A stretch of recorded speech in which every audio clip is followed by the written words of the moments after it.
At full. Good evening, folks. Welcome to Friday Night Debate Night. We have a few interesting topics that we'll be discussing. And on our panel tonight, we have Mr. Jerome Gaiman. Good evening, Jerome. Good evening, sir. It's a great time, great day. Beautiful Friday here in South Florida. Great to be with you. Wonderful. And also we have joining us Mr. Aliyu Kamara.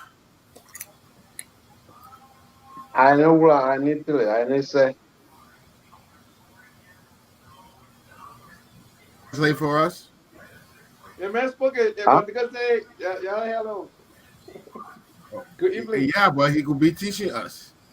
Huh? No, go ahead. I finished my own introduction. We are multilingual people. I spoke one language. I don't gotta speak English. Don't go. Okay, boss. Also joining us is Mr. Anthony Gay. Let me turn my air conditioner. Who changed this format? Mr. Gay? Good evening, everyone. My name is Anthony Gate. I'm joining you from the West Coast of America. I'm excited to be here tonight. Very good. Excellent. Excellent. And lastly, I don't know who changed our view. Let's go. Shift. Miss Alice Wilson Moba. How are you? And welcome. Thank you for welcoming. It was a pleasure being here. We're glad to have you. We're glad to have you. Okay, so let's dive right on in it. Folks, we have three topics we're going to go over tonight, and the first of those is about the eloquent counselor Taiwan Gonglo. We saw this week that Taiwan made visits all the political headquarters, all the parties, each one of them.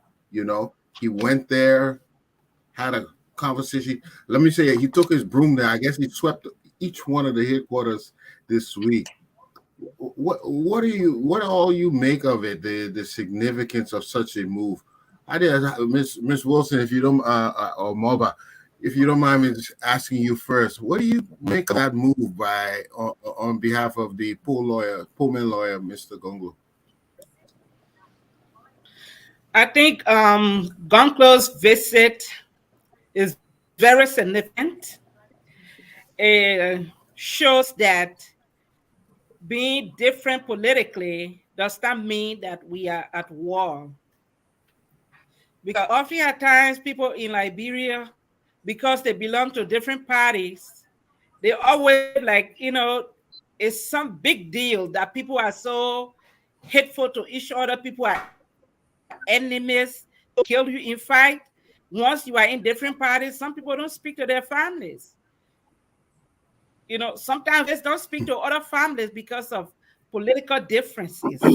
But Gonglo sent us a message, which means that people should always come together for the country. It's not about individuals. It's not about whether you like the person or not. It's about the same country that we are fighting for. So if you belong to another party and I belong to another party, and we know we all love Liberia, it doesn't matter who the Liberian people want. If they decide to choose President Weah for election, so let it be. You don't have to be with anybody. With anybody. If they decide to choose Gonglo, fine. Alexander Cummings, still great. Any other person who's in a race has equal chance like the rest of the people. The main people that are supposed to make the decision are the Liberian people. The last time Tiawan went, to another party event, we saw videos of people throwing rocks. But what was amazing, because I watched the video when he went to CDC headquarters, those people were very friendly. Even the young people, when he came out, he greeted them. He gave political slogans. We're all answering and very appreciative of him. So, this behavior that we saw last time in that video, if these people, the young people, are acting differently at their headquarters, could this mean that people are, is it people that are making them to misbehave most of the time? Do they pay them to misbehave? Because Tiawan did not announce his visit. He decided to make it impromptu, and that's the way to visit people, to know who they are. So I think the seditions are peaceful people. If they know something going to happen, maybe they get coaching from other people to misbehave.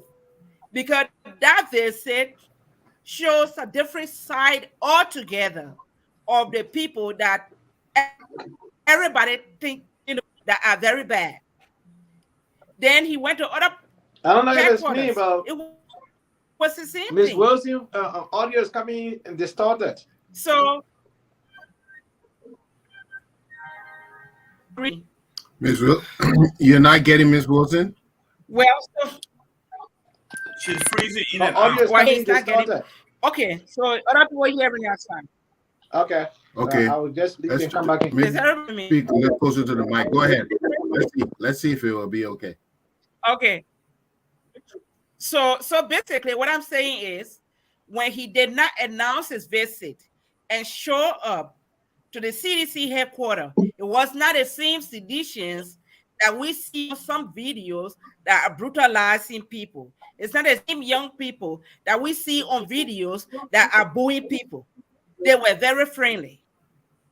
And so that alone amazes me and making me to have a second thought that it seems to mean that these young people are being coached to make them eat. And this improved visit made me to believe that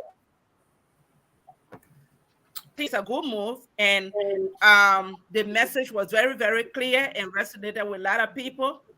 And he went to enforce the agreement, the family agreement that is signed, so that everybody respect that agreement. So, I have more respect. I have respect for him, but I have more respect that he broke the party barrier, that he reached out to other people headquarters before he could be harmed. This is what Liberia should be about. You should not be afraid to go inside the ring because you think that's not your party terrain or those are not your partisans. Everybody should be free because the ballot is going to select or elect whoever the Liberian people want. So brilliant on his part. All right. So I kind of agree with you, Mr. Wilson, Ms. Wilson. He sent a powerful message that maybe he could be a bridge, between everybody. Welcome, Mr. Sharif. Welcome to Debate Night. I'm glad to have you aboard. We were just discussing the Councilor Gonglo's visit to all the party headquarters, and seemingly he's brought back, everybody to senses that we signed a Farmington agreement to peace, and he's making everybody understand that just because we be vying for or contesting elections, we're not enemies. We can do it in a civil way. So, do you think this will benefit or hurt him, Mr. Sharif? Yeah, thank you so much, Jimmy. And to your question, I already we know that Councilor Gonglo is not in the top tier of 2023 candidates. So it's almost like, whatever move that he makes now doesn't hurt or help. And so he has nothing to lose by doing these kinds of things. That said, he is a fine candidate. I think he has a serious message. He is a serious individual. But Liberians do not like serious people. Liberians do not like people of purpose. guys who take care of their own business, guys who come in and say, you know, I'm going to sweep corruption, guys who carry around the broom. Liberians do not love those people. Liberians love people crooks. You know, Liberians love thieves, people who rob them in daylight. Liberians love those kind of people and they cherish those kind of people. We are that society. This is a society that has taken 200 steps backwards. We talk about this on one of the other shows. The last show I was on, the last Friday night debate I was on, we were talking about what was going on. And unfortunately, one of the colleagues said that it was an embarrassment for her to say that just because we did not respond does not make it right. You don't have serious-minded people come around here and talk about issues of corruption, big government, and all the ills of the Liberian society, and you call the entire show an embarrassment. I wish she could, you know, elaborate more on that. But I'm going to move on from that to more serious things. Councillor Gonglo, as I said, it's one of the best candidates in this race. But why is he not making any headways? It tells you something about the attitude of the Liberian voter. Our political attitude is different. Again, you know, so he can do those set of things, but it's not going to matter when it's all said and done.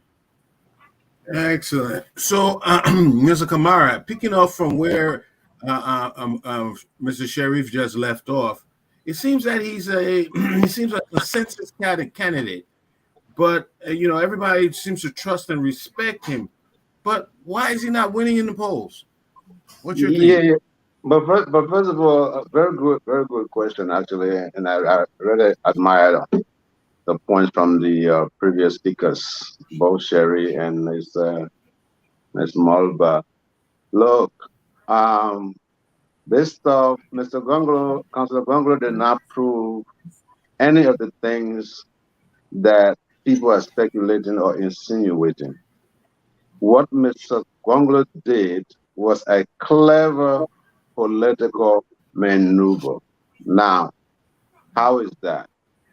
You know, Mr. Gonglo, it is clear that he's an underdog. Everybody's talking about Joseph Boakai, George Weah.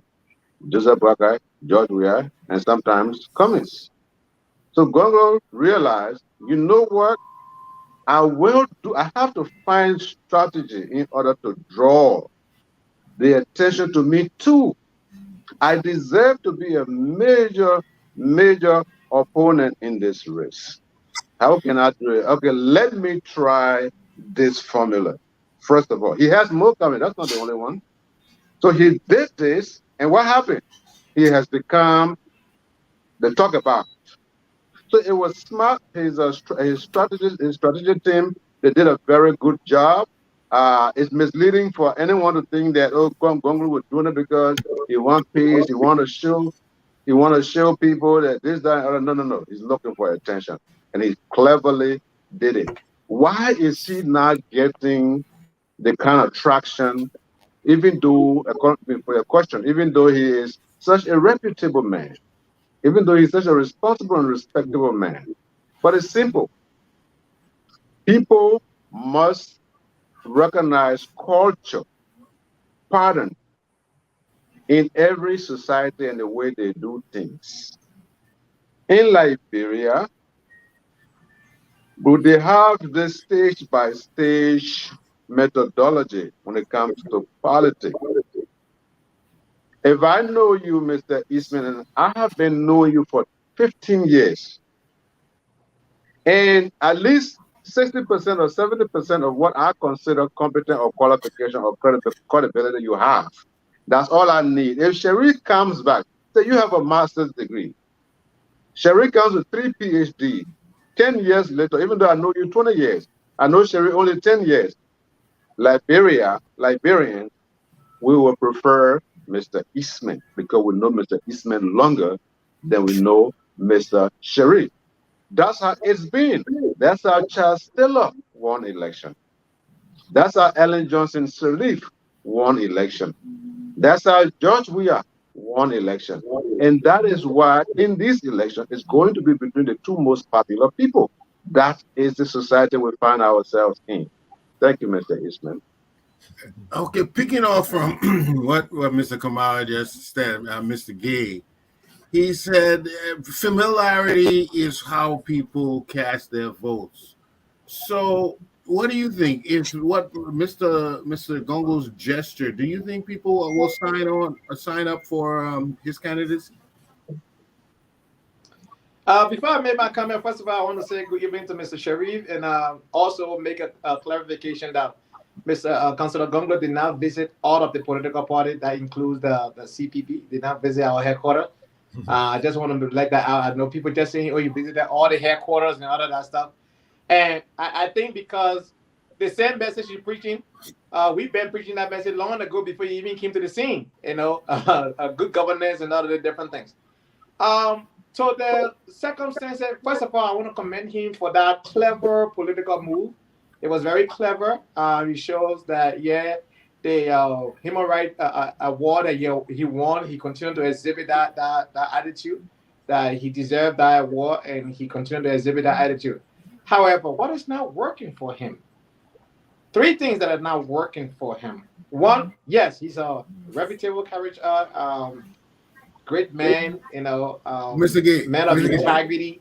Didn't he visit ANC office? You say he didn't visit CPP, but did he visit ANC?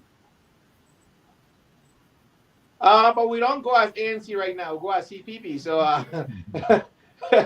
I know he had Mr. Cummings stop by his office before, but I don't recall a recent if he paid a visit to our office. That I can speak to. I know Mr. Cummings stopped by his office before, but I don't remember him paying that visit to us.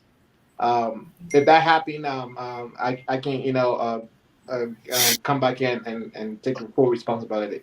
But yeah, so the three things that I will speak on tonight, despite his impeccable character, despite being called poor man lawyer, earning the title, doing pro bono work for people on the legal front.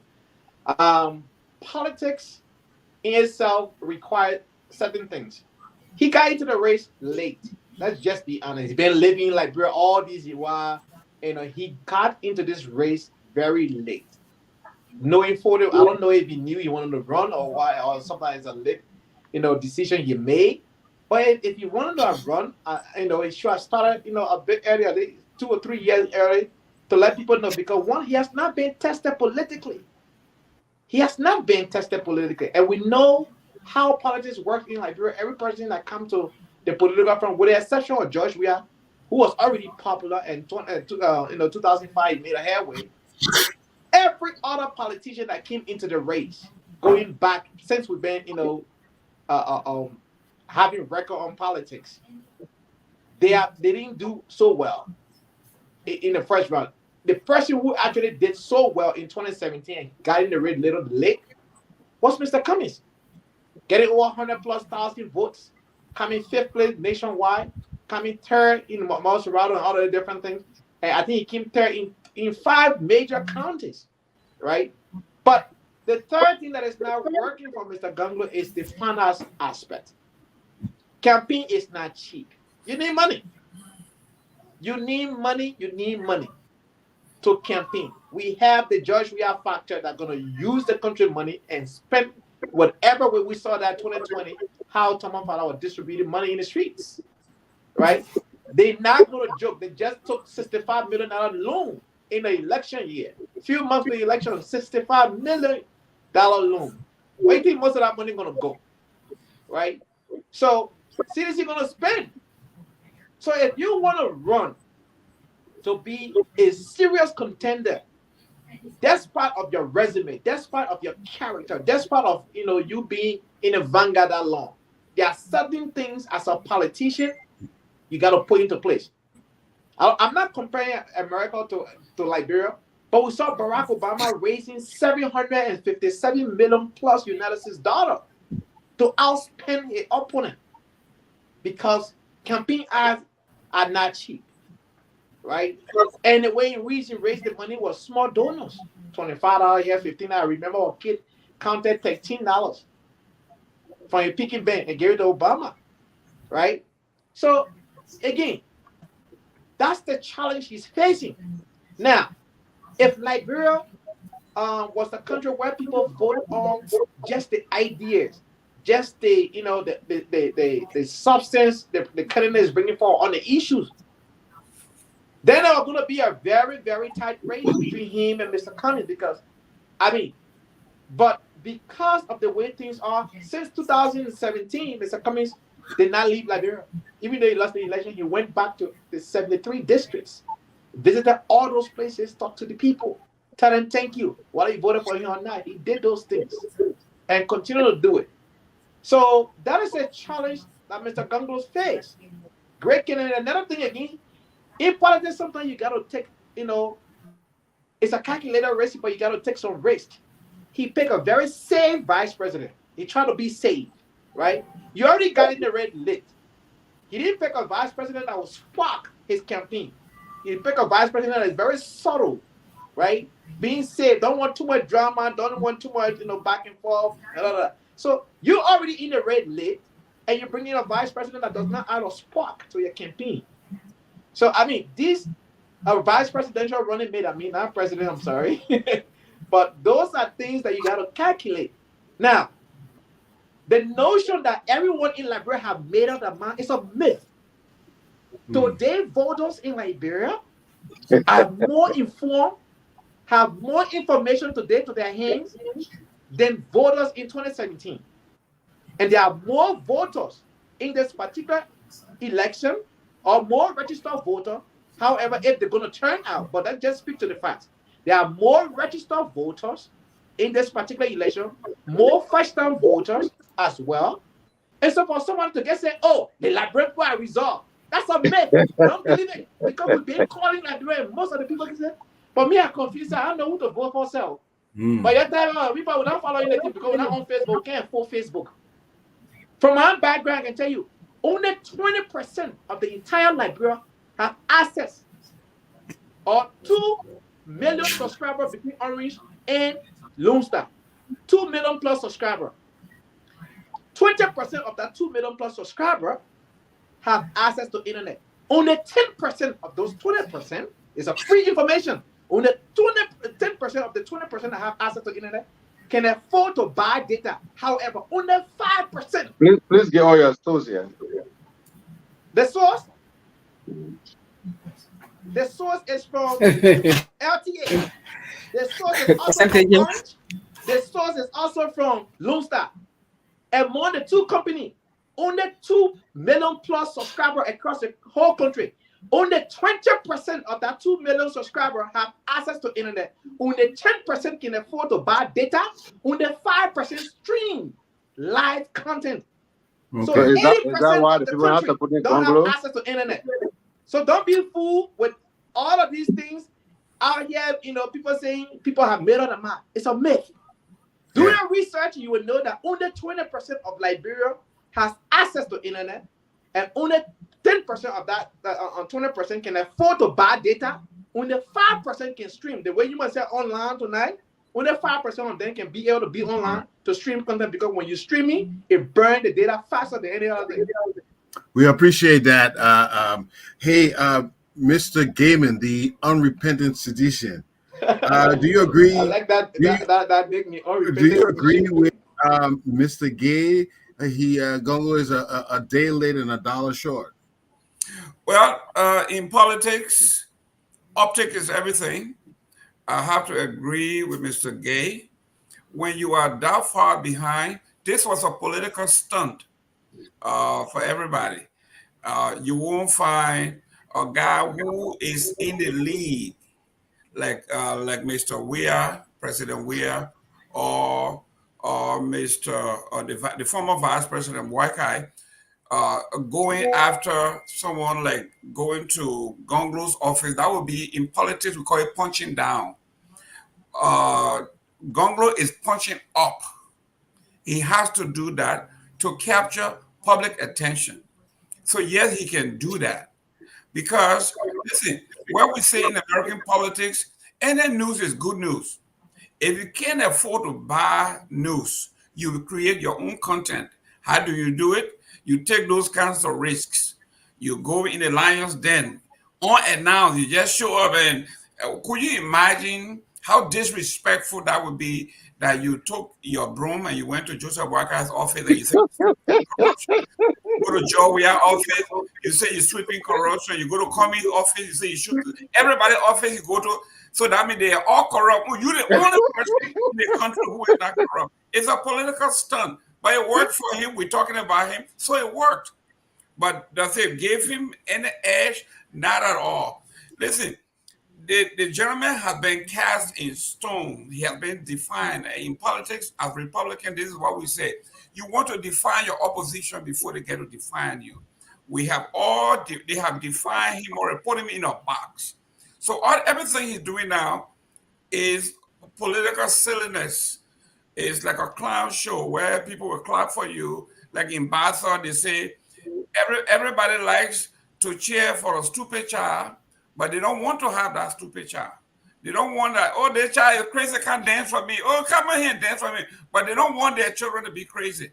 That's why the Gonglo is somebody that everybody will say, oh, the broom man come here, the broom man come here, but they don't want to have the broom. So this is what it is. It was a political stunt. It adds nothing to Gonglo. He never met with any of the political leaders to say, gentlemen, let us sign an extra MOU or some collaborative partnership that, listen, from now on, I am going to talk to my folks that this is what we're going to do beyond what we have mandated to do. Let's do this. And if you can convince the other leaders to meet with you to say, yes, Gonglo, we agree with you, then it shows that you are a leader that can make things happen. But if you cannot convince Alio, you cannot convince Ms. Moluba, you cannot convince me, and you go on TV and say, I am the man beating your chest, it is only for show. So I think Gonglo knows very well that he's and I'm glad that Jerry is here. Gibson is here to defend the broom. Where's your broom, Mr. Gibson? Where's your broom? See, he forgot the broom. The man forgot his own broom. What kind of camping thing is it? The man does he even sleep? Does he sleep at all? Would they Gonglo? But the man not working for Gonglo. He don't even have the broom. So I don't know. Every political party, when you go to the Republican Party, you will see the big elephant behind us. You go to the Democratic Party, you will see the donkey. All of that. But you see Gibson everywhere. You don't see the broom.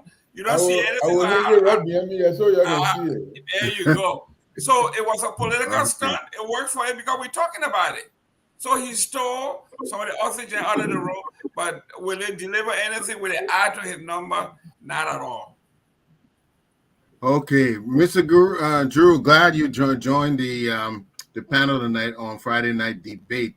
We're just discussing, and I do know you are a Gonglo supporter. We're just discussing your candidate, his move this week that brought him acclaim by visiting all the political headquarters. We're all assessing that move. What do you have to say to it?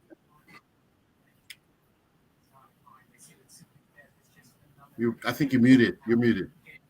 The first time in the Liberian history for an opposition political leader, 2 times, not just once, visited the offices and headquarters of the ruling party and other opposition political parties, starting with the CDC, the CPP, then the Unity Party, and then others whose offices could be seen.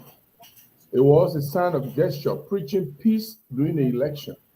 First time in the history of Liberia. Nobody has done that. But if you think that was even good, see what he did yesterday. Yesterday, the National Election Commission, together with ECOWAS, AU, and European Union, had a meeting with all the political party leaders, all the presidential candidates. Well, Bouakai was represented by Jeremiah Kuhn. Mm-hmm. So the people asked for the symbolism of peace. You know, understanding is a key thing when you are dealing with in the with politics. Symbolism of peace. People wake up and start making speech. All I want to make them start making speech. When Councillor Gonglo time was there, when it was his time to speak, he got up and hugged George Weah, shook his hand, hugged the other person, shake his hand.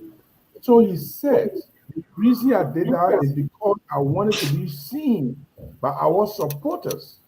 That when we hug each other, they know that we are not enemies, so they will also create that posture out there. This is the best thing I have ever seen in political leadership in our country. And this is very novel. I hope other politicians will pick this up and do it as well. Excellent. So we're going to change the topic a little bit. Somebody else was in the news this week, and that was Jeremiah Sulunteh. As you well know, Jeremiah Sulunteh ran with Cummings, you know, and then later he ran, after the unsuccessful run, he tried an attempt at the legislature. But it appears that UP flexed their muscles, so ANC withdrew him from the Bong senator race. And later you notice that he joined CDC. Just this week, he was named a chairman, and correctly, a chairman of the Bong campaign. Okay, and then after that, we saw this. There were circulating on social media that he had left the CDC and had made all kinds of remarks. And he had come up to refute that.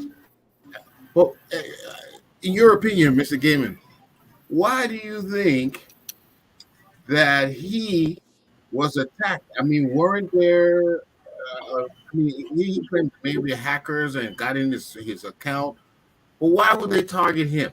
Why was he so important that it would target him? Well, Jeremiah Sulunteh has been around for a while. He knows his way around the geopolitics globally. He's a permanent figure in Bong County. He was former vice presidential candidate in the past election. But there's a trend here in the Bong area, Bong Magibi. When you look at Emmanuel Nukwe, he too was a former running mate to former Vice President Joseph Boakai, and he left Joseph Boakai because he knew that ship wasn't going anywhere, and he decided to support the ruling party. Jeremiah Sulunteh, same context, ran as Vice President to Cummings, found out that Cummings was not the way, the truth and right as it is for George Weah. So he jumped ship. And it is an addition to the strength of Mrs. Taylor in the Bong region. And when you are nobody attacks you. When everybody praises you, you are doing nothing. If everybody likes you, you are failing. So for him to be attacked from the get-go tells you the importance of this man politically and what he brings to the table. So yes, people hiking his account and saying that he has an audio tape of the president soliciting sex and all that other stuff. I mean, this is political season. We're going to see all of these things, but him being attacked means that he has some importance and someone sees him as a threat and they made him a target. Okay, Mr. Giroux, you're a seasoned journalist with quite a lot of experience. What do you make of it? Why would Sulunteh be targeted if it is true that he did not make those statements and on social media? You are muted. I mute myself all the time. Okay. On the Facebook, a lot of people hack other people's account. In fact, there's a new trend of how they could hack your account and some of you, if you don't know now, is when your Facebook has a new thing that says if you want to open your account, you send the code to a friend, and the friend will read the code to you, and you open the account. So every time when Facebook asks to people when they try to hack your account, they ask somebody to read a code. Then they open, they change the password and have access to the Facebook. So that is what it's a big trend now. But not Jeremiah Sulunteh himself is a political grasshopper. He's not someone who is stable. He's moving from here to here. Apparently, he's following the Greece because he was with as UP because Ellen was president. Now, when Ellen was not there and Boyka didn't win, he jumped to CDC, and then they thought that he was going to deliver Bon County.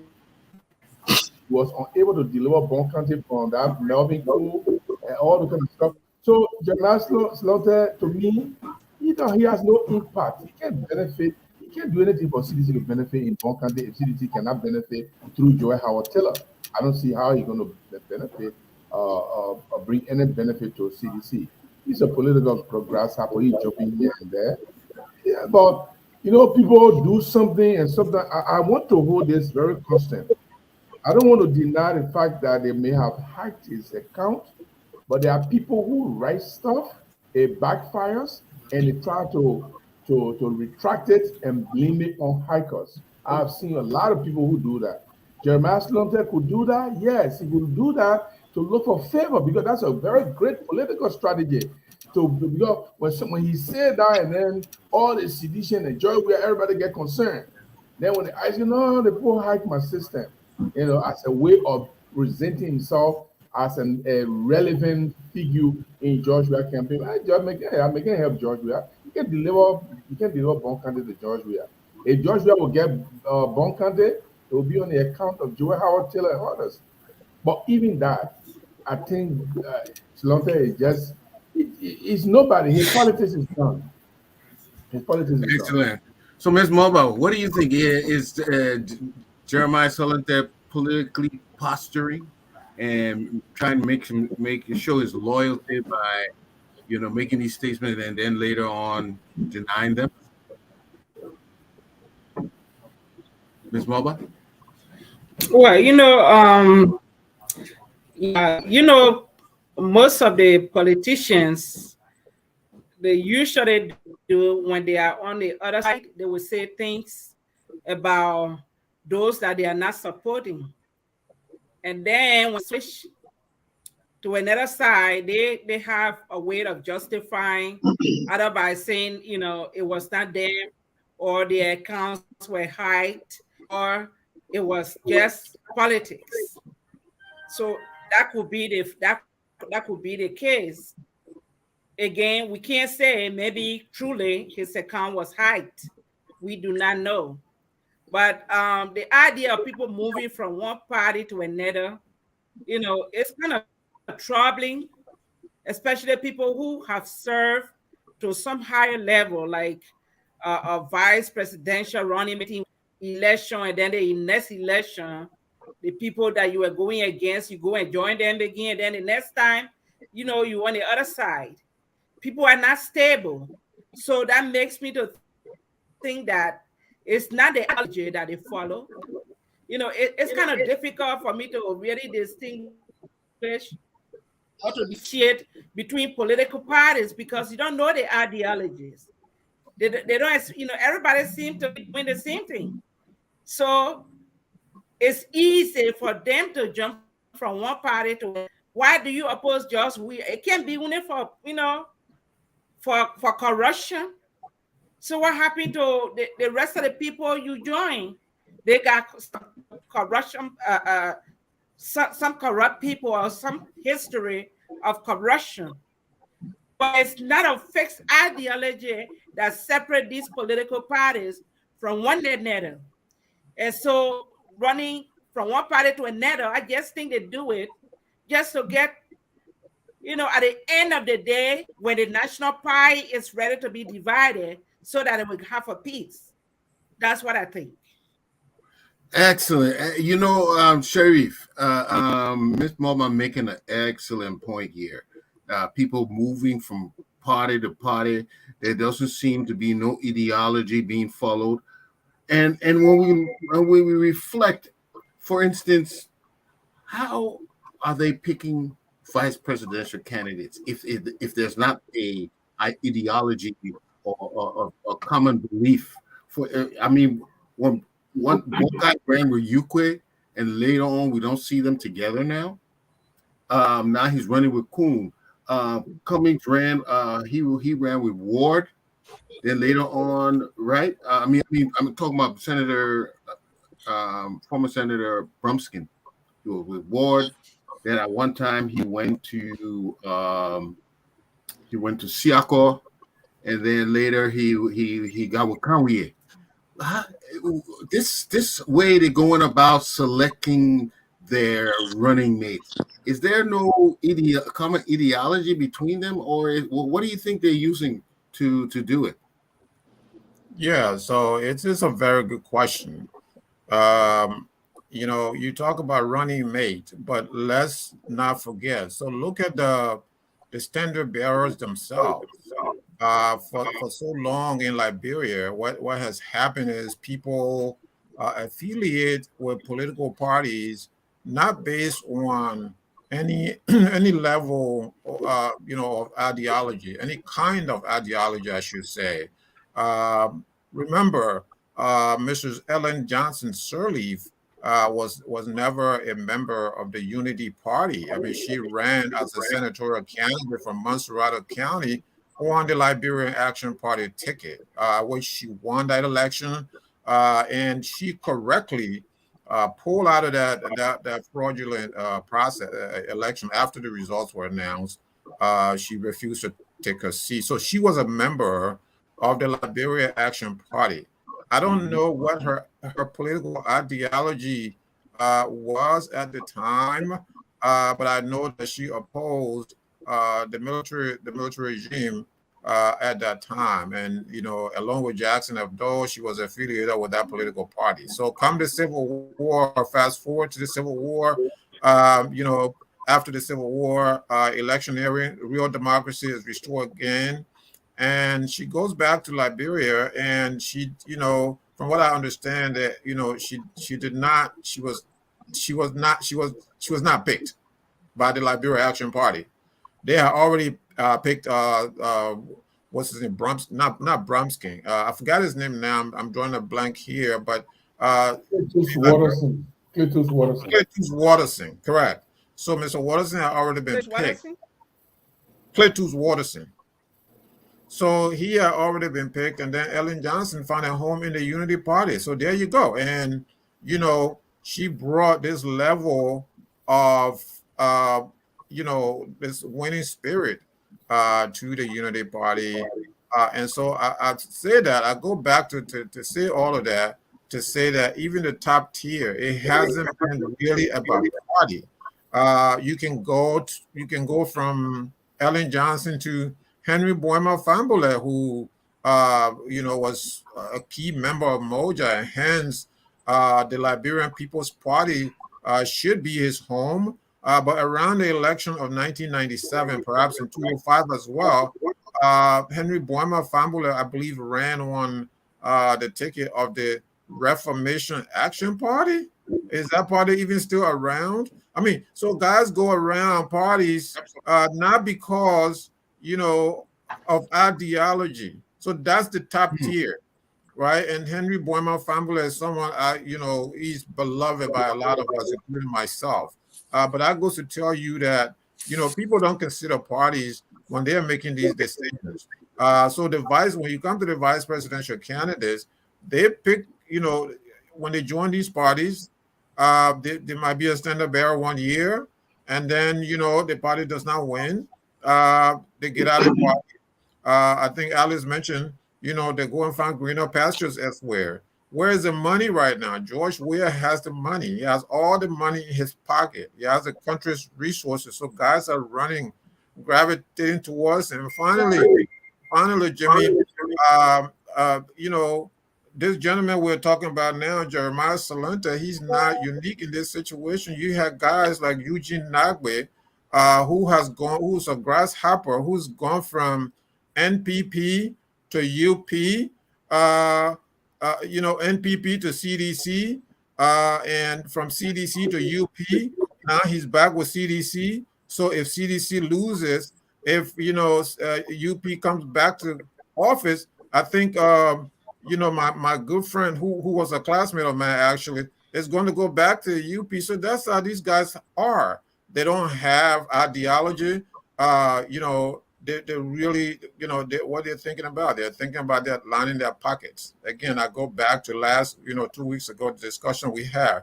These guys just care about their pockets. They don't care about the country. They have no ideology. They have no grand plan. That goes with Jeremiah Sulunteh. That goes with everyone else for the most part.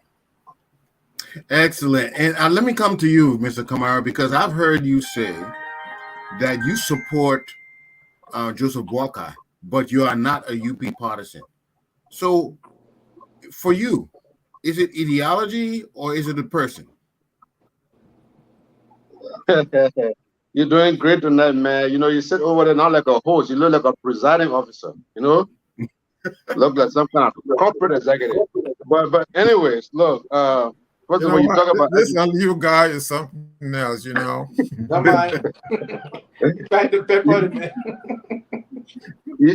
talk about education, educating you. Sulunteh means black man in Pele. So he's a black man. That's all it means. Sulunteh. Shalom means man, Tay means black. So call him black man. Okay, so yeah, brilliant question. Your questions are a little bit academical, you know what I'm saying? Look, why do I support Joseph Walker? Why you try to go into my brain like that? Okay, let's look at it this way. It's one of the toughest questions that I have to face because it has something to also do with integrity. Now, the truth of the matter is, we have a hustle-centric political arena. The entire arena is now basically structured on ideas, and not only ideas, but to be simplistic, with seriousness. The political arena is the only space where you go to get fame. If you're a good footballer in Liberia, nobody knows you. If you play basketball well, nobody knows you. If you're an engineer somewhere in Bon County who went to high school and a high school student who can actually produce your own fan from ground up, nobody knows you. The only people that are known are politicians. Unfortunately, this is the reality that we have to live with. So when you see people moving up and down in one little space, it is because the horizon has not yet been widened. That's the only space they have. So to hold it over anybody's head would be very difficult. It will be unfair, it will be ingenuous, because that's what they have. You can't go in a place that you don't have. You can't do what you don't know. But to your question, as you can see, I'm still going around your question because it's a tough one. But your question, why is it? I know it's not. The reason why I support Joseph Walker is just weighing my options. I have several great options, right? Taiwan Gonglo have always been the second option to anyone directly supporting Joseph Walker. All those who directly support Joseph Walker also some way support Taiwan Gonglo. But when you look at the two, and I'm just giving you a scenario, or you can say a synopsis. When you look at the two, one person has an upper hand. So I looked between the two and chose the one with the most upper hand. The one who is more electable, but yet competent and qualified. Then I have Taiwan Gonglo, who is competent and qualified, but not electable, at least not now.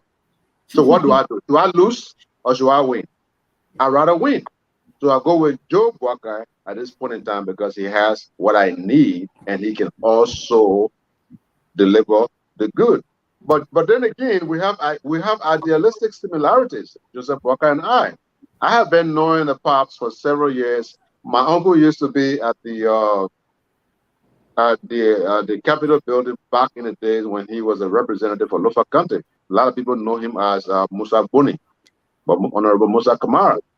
And we used to see Joseph Boakai in his yard in the Pittsburgh area.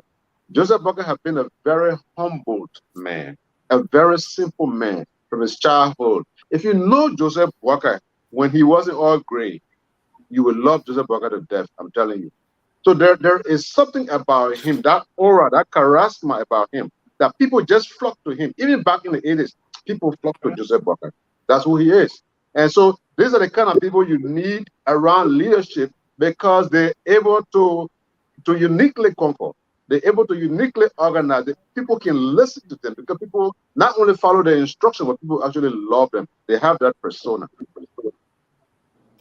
Okay, let me come to Mr. Gay. Mr. Gay, so what do you think? So we vote for personalities, we vote for ideologies, or we vote for who we think have the best chances of winning?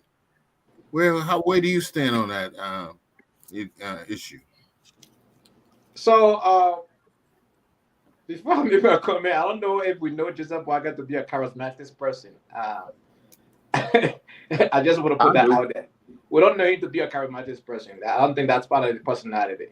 But be as it may, Mr. Kamara will just throw things out there just to make himself feel good. Look, unfortunately, the way our country is today, I think Mr. Sherry alluded to this, is because of the way politics have become, right? People go there to enrich themselves. There's no competition wherein people, compete on for like a national primary to select your candidate first before they go. CPP try to do that. They said they had it now. It's the internet. They ran away. Internet Come on. You're speaking at either, please. So, because we believe in ideology, right? We believe in the principles of knowledge. We believe in progressiveness. We believe in innovation and technology. We believe in those kind of things. Today, the economy of the world is a technological economy, right? You cannot talk about economy without technology today. Go to any advanced school, hospital, industry, and whatnot. Some of you in the East Coast, you buy from Wawa, right? The food that is processed for Wawa, you know the machine that processes it? It's connected to the internet. They collect data. They can tell you that food is not of the right way. It's not of the right quantity. It's not of the right quality. Everything is technology based today. That job performing surgery from using 3D, technology to perform surgery from one location to another. But today, people are chasing bag of rice in Liberia because hey, God, can you re-ask your question to this man? Because I don't know where we're going. No, hold on, man. You are late. The man asked you one simple question. You told I don't know how long to answer his question. Right? So, for me, I personally look at the individual, what it brings him to the country, how they will improve the livelihood of the ordinary Liberian. That's one of the reasons why I support the candidate I support. And that's one of the reasons why I'm in the CPP, because of our candidate. It's not about him. It's not about gaining prestige. It's not about name recognition because Finn, he have lived Finn. Flew private jet all around the place. But today, what many Liberians are lacking is the opportunity to have a job, the opportunity to grow their career, to advance themselves. The reason why you and I in the diaspora today is because we have job opportunity. If we cannot find jobs to sustain ourselves and help our family, we won't be here. We will look elsewhere where we can find that opportunity. The first and foremost thing for every Liberian person today living in Liberia is for them to be able to sustain themselves, sustain their family, and think about building a little, something we call in our Liberian parlance, the bumbo, get a little house. Right? But it is not the case today. If you don't work in government, you out. Even if you work in government at a 7 level, forget it. You are the back burner. Months and months and months, you will wake up in the morning, go to work, come back with empty hands, hoping that the next one will get late, or the following one will get late, and the next one is going to get late. That's the problem. But if every Liberian had the opportunity to at least have a job that will pay them on time, they will be able to send their children to the school of their own choice. They will be able to decide, you know what, I can afford to buy a car now. You know what, I can afford to build a 2-bedroom house, 3-bedroom house. That's that opportunity Liberians are driving for today. And the only way that thing can happen, unless we have a leader with the vision, with the best team around him. Obama didn't have all of the knowledge. He was not an economist, but Obama built one of the best teams around him to help him take the country to the level he wanted to take the country. So for me, I don't just vote an individual. I vote the idea, the platform of that individual, how that person is going to take our country from where it is today to the next level. And today in the race, the Unity Party cannot speak of the economy. He tried to compare Mr. Gonglo, yes, Mr. Gonglo and Mr. Bwaka, who is better fit to handle the economy of Liberia. Let's just face it today, right? Mr. Gonglo is a better father than Mr. Gonglo, than Bwaka in terms of economy. Cummings is by far ahead because Cummings have positioned himself, managed complex compound issues. I can now declare that I like you. From today on, Anthony, I like you. I will declare that right here. I like you a lot. You understand? Let him finish. Let him finish. Because that is the difference.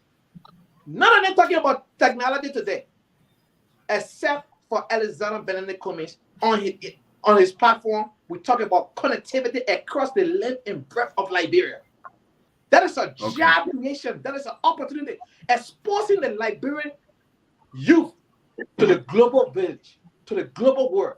You can be in Liberia once you have access to internet, reliable electricity. You can work for any company in the world. But those resources are not available. Today, when it rains in Liberia, your internet service going out. You can't even make a phone call. You have to wait when the rain ceases before you make a phone call. But when you have a reliable broadband service across the length and breadth of Liberia, where people can afford to buy that Wi-Fi device, they don't need government job. They don't. Government can only hire up to 70,000 people. You got people, more than 5 million people in the country. Where the rest of the 4 million plus people are going to go? If government can only hire 70,000 people. So these are things we're talking about. Ecotourism. We talk about the future industry. We talk about how long they make but we're gonna throw it. right? Yeah. So, okay. Thank you, Mr. Gay. Let me come back to the CPP because I have a candidate who is not about himself. Okay, but just answer the question. Listen to Mr. Cummings. You will hear him always. All 5 million plus Liberians. That 12 minutes. 12 minutes. Everybody should have access to that. We'll try to limit our answers. Give me a chance to speak. Yeah. I'll give you a chance. Ms. Moba, before we go to the next time, I want to come back to you. Do you think we really look for somebody who would give us more opportunity when we vote? You think that's what where we gravitate to? Somebody who will deliver a promise, or do we look at the competence of the individual?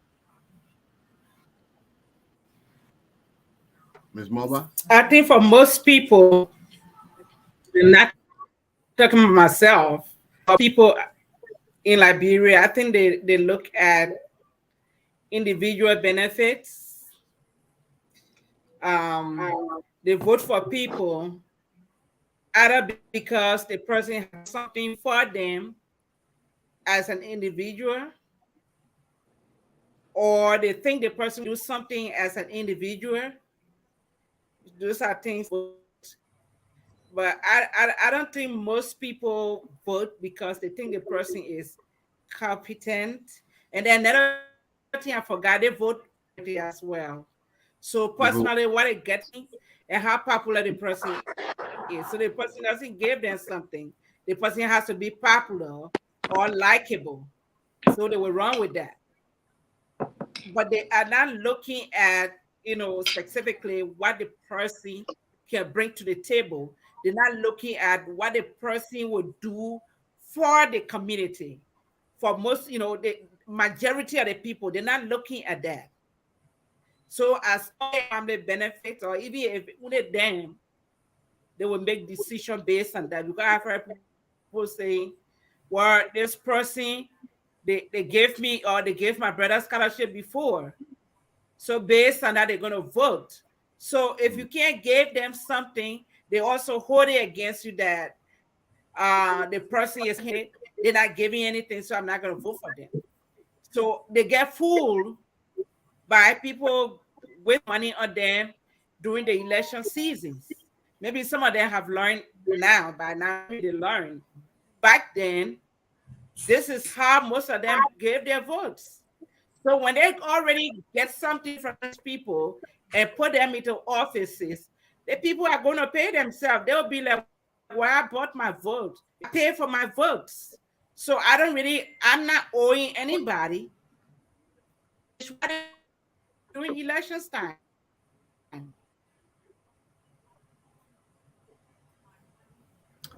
Okay. We're having a little bit of internet issue. I hope you guys are not experiencing what I am. Everybody can hear me? Yeah. Yes. Okay. Okay, so our last topic for the night. We know we yes, can you hear me? Have you finished? Miss Mob? Yeah, I can hear you. Okay. So yeah. So basically, I thought you were saying something. I thought you were saying something. But anyway, so basically, I will go to you. People are basically looking at what they get from people and not necessarily whether this person or that person is qualified or competent. They want personal benefits. Okay. But yeah, this man in America, Kamara, he in America, he can't get no personal benefit from Waka. Thank you. And Mr. Eastman, you off camera. Yeah. Oh, I am? Yeah. You gotta, okay, let me. Well, Mr. Kamara has already stated. Mr. Kamara has already stated that he got something in common. He got personal connection with the man. Move your hand. Okay. Okay, there you go. Okay. So that's the same individualism I'm talking about. Okay, he's attached to VP Boakai because he got something in common.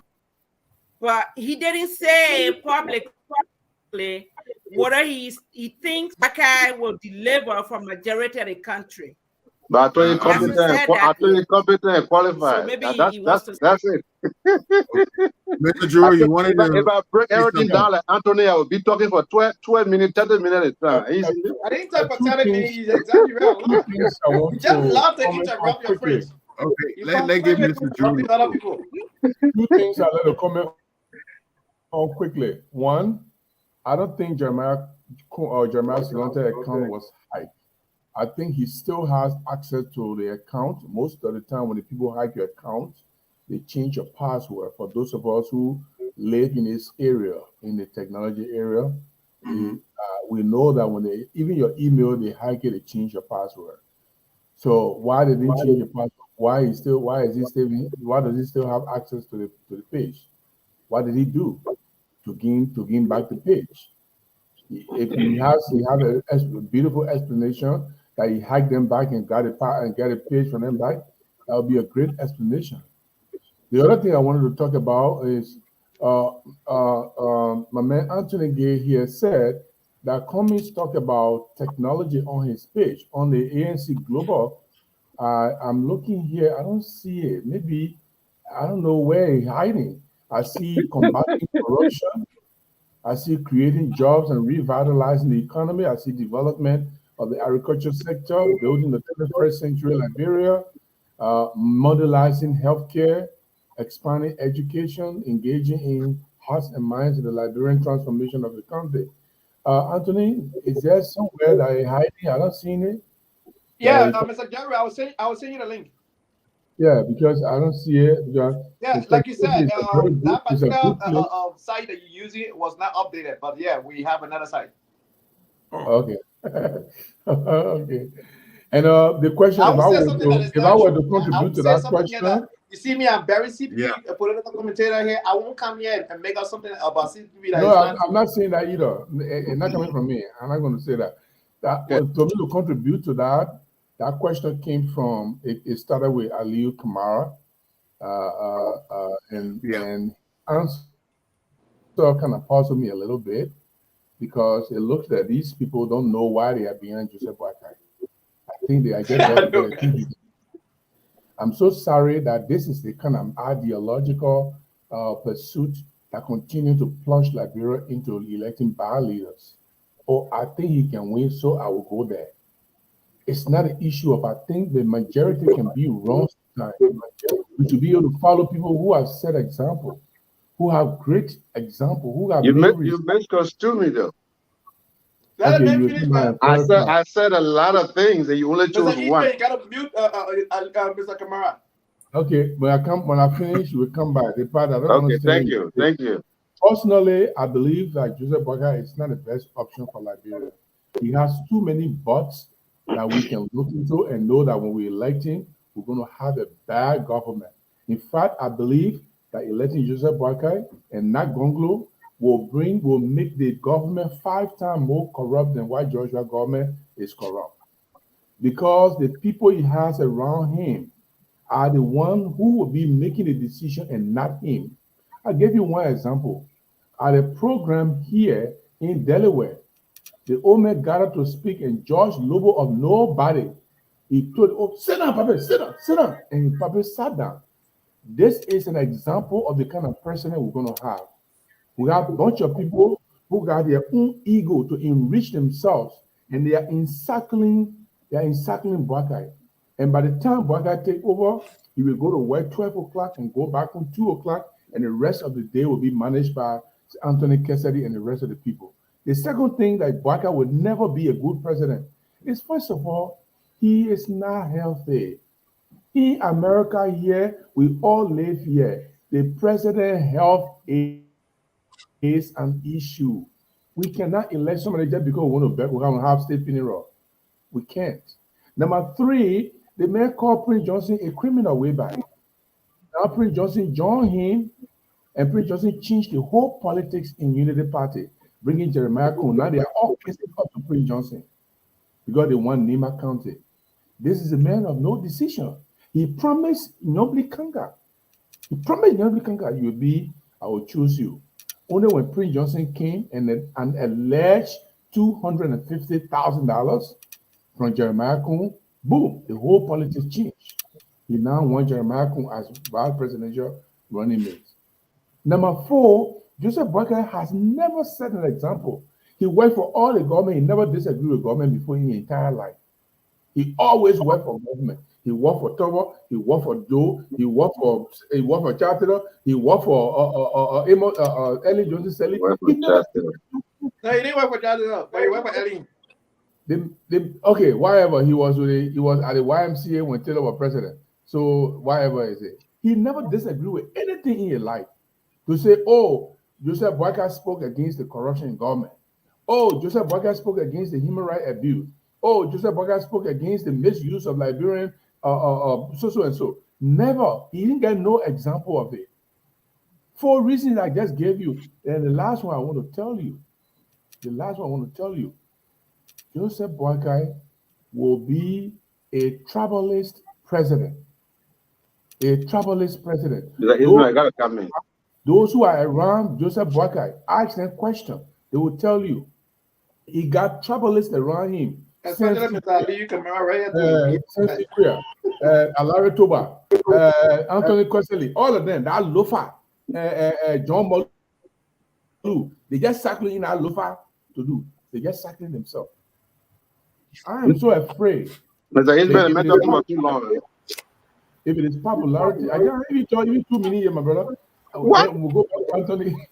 I'll go to Anthony. Anthony will get away. Mr. Ismail, let me come in. Let me finish that. I kind of asked 10 seconds. If it is popularity that we want to elect Joseph Boakai for, that people are gravitated towards him, then why not leave the most popular man in Liberia in chair? Why not leave him there? If we want to change because of popularity, then why don't we leave Josh Weah? Mr. Ismail, he said 10 seconds. Mr. Ismail, I'm balling. I'm Paul. I can't let you keep going. You got the flow, Mr. Kamara. I'll let you go before we gotta go to the last topic. So go Allow me ahead. to say something. Yeah, Mr. First of all, let me admit, Gibson, you are not as ugly as the people on Spoon Talk say you are. You are actually a handsome guy. Okay? But one thing is clear. See what you trying to do to you? One thing is clear here, you are a Pepper Color journalist. To sit down here or any evidence, say Joseph Boga worked for Charles Cllr. One. Number two, you sat here and say for 250,000. That's why Joseph Boga made Jeremiah Cohn vice president. And you no, he did. You see, he's a spokesman for the man. He said you hear as a journalist. Again, you as a journalist, you said Boga never set any example. What kind of example do you set when you say Boga will not be this? Boga will not be that. Are you a fortune teller now? Do you know what Boga can be and what Boga cannot be? Have Boga ever been president before and he didn't do the things that look, you know what? I don't know how to engage your line of reasoning.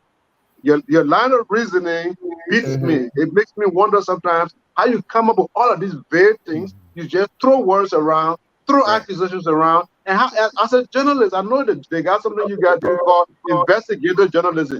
As a journalist, I expect you to investigate, have your facts on your hand before you throw them out there. When you say Joseph Boga is a tribalist, show me one occasion where Joe Boga operated on the basis of tribalism.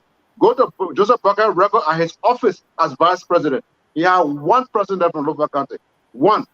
Check around Joseph Boga and see those that are assigned at the in the Unity Party as a hierarchy party. The Secretary General of the Unity Party from the Southeast.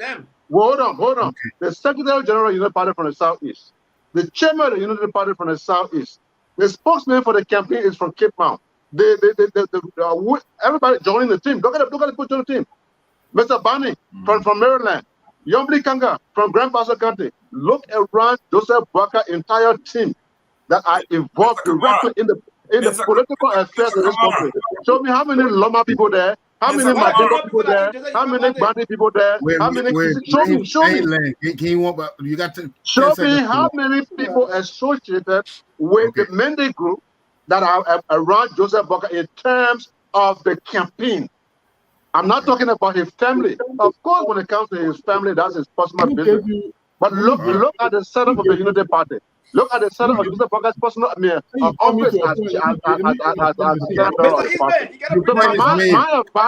as this is why you receive the highest amount of insult among all pundits on social media.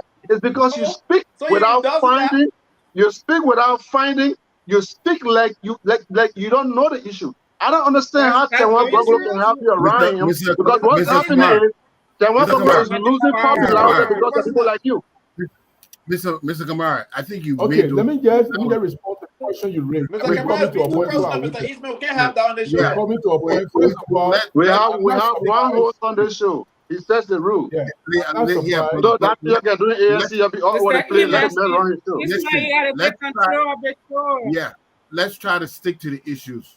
Absolutely. And not make any personal attacks. But Jerry gotta respond. I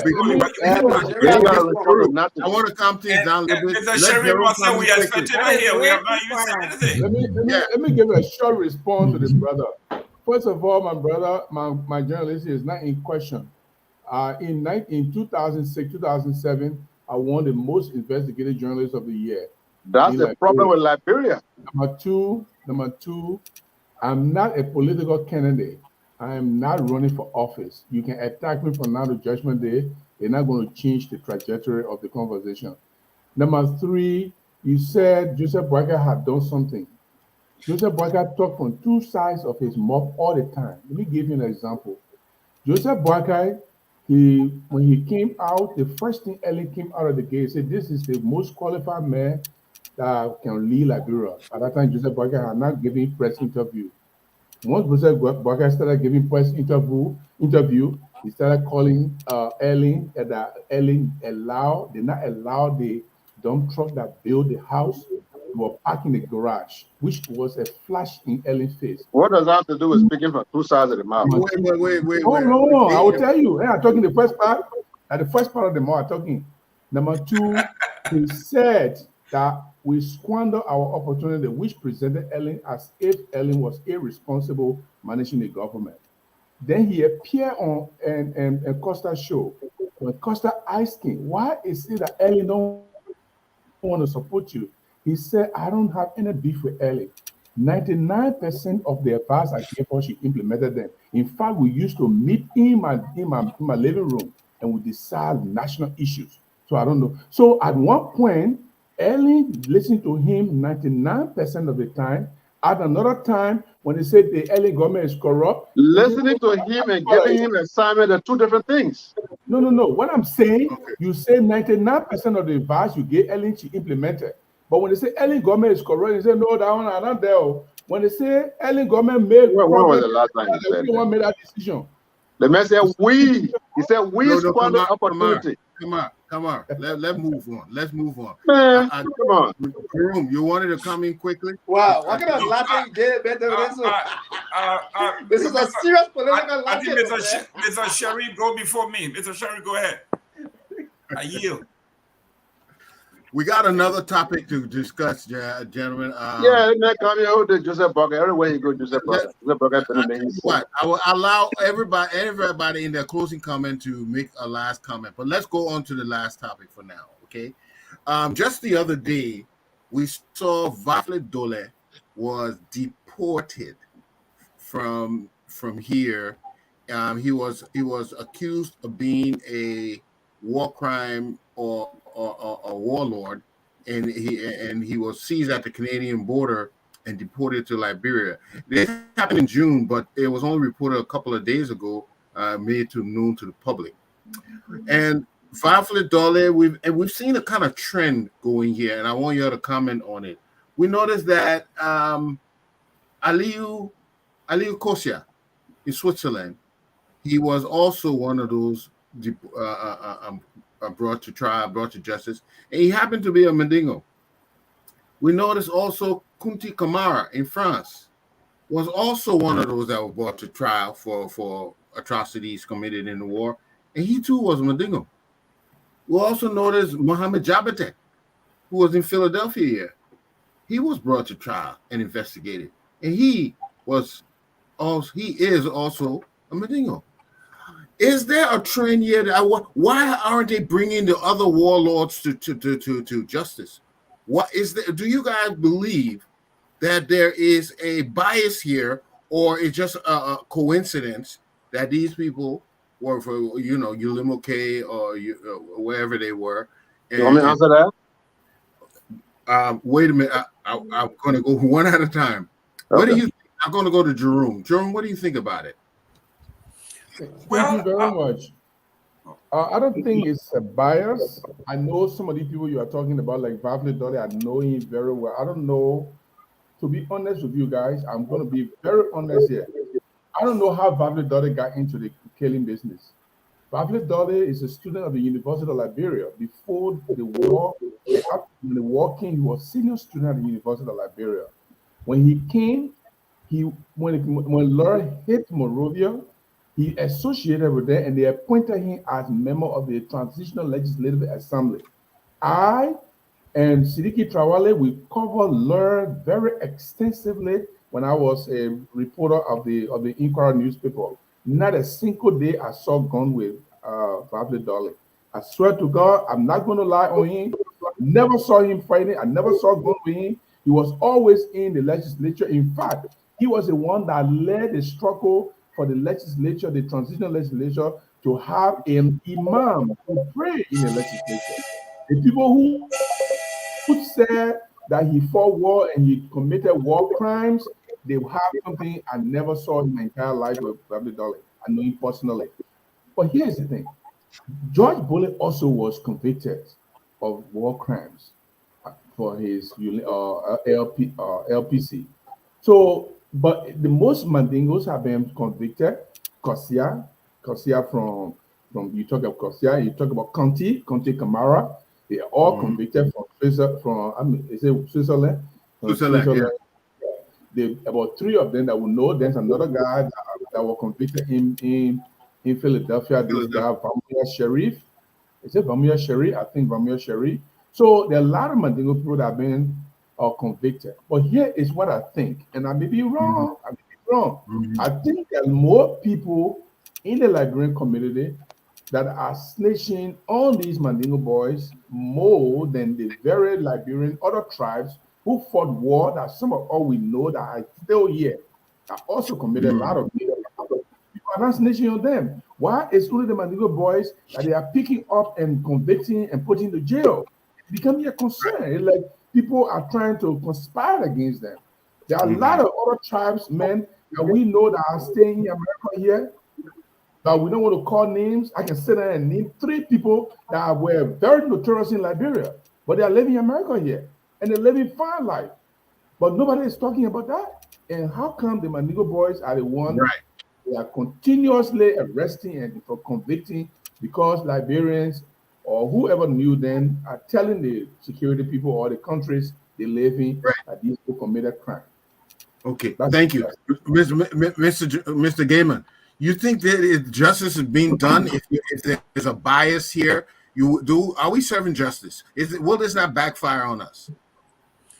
Well, I would like to be honest here because I know 2 people personally that were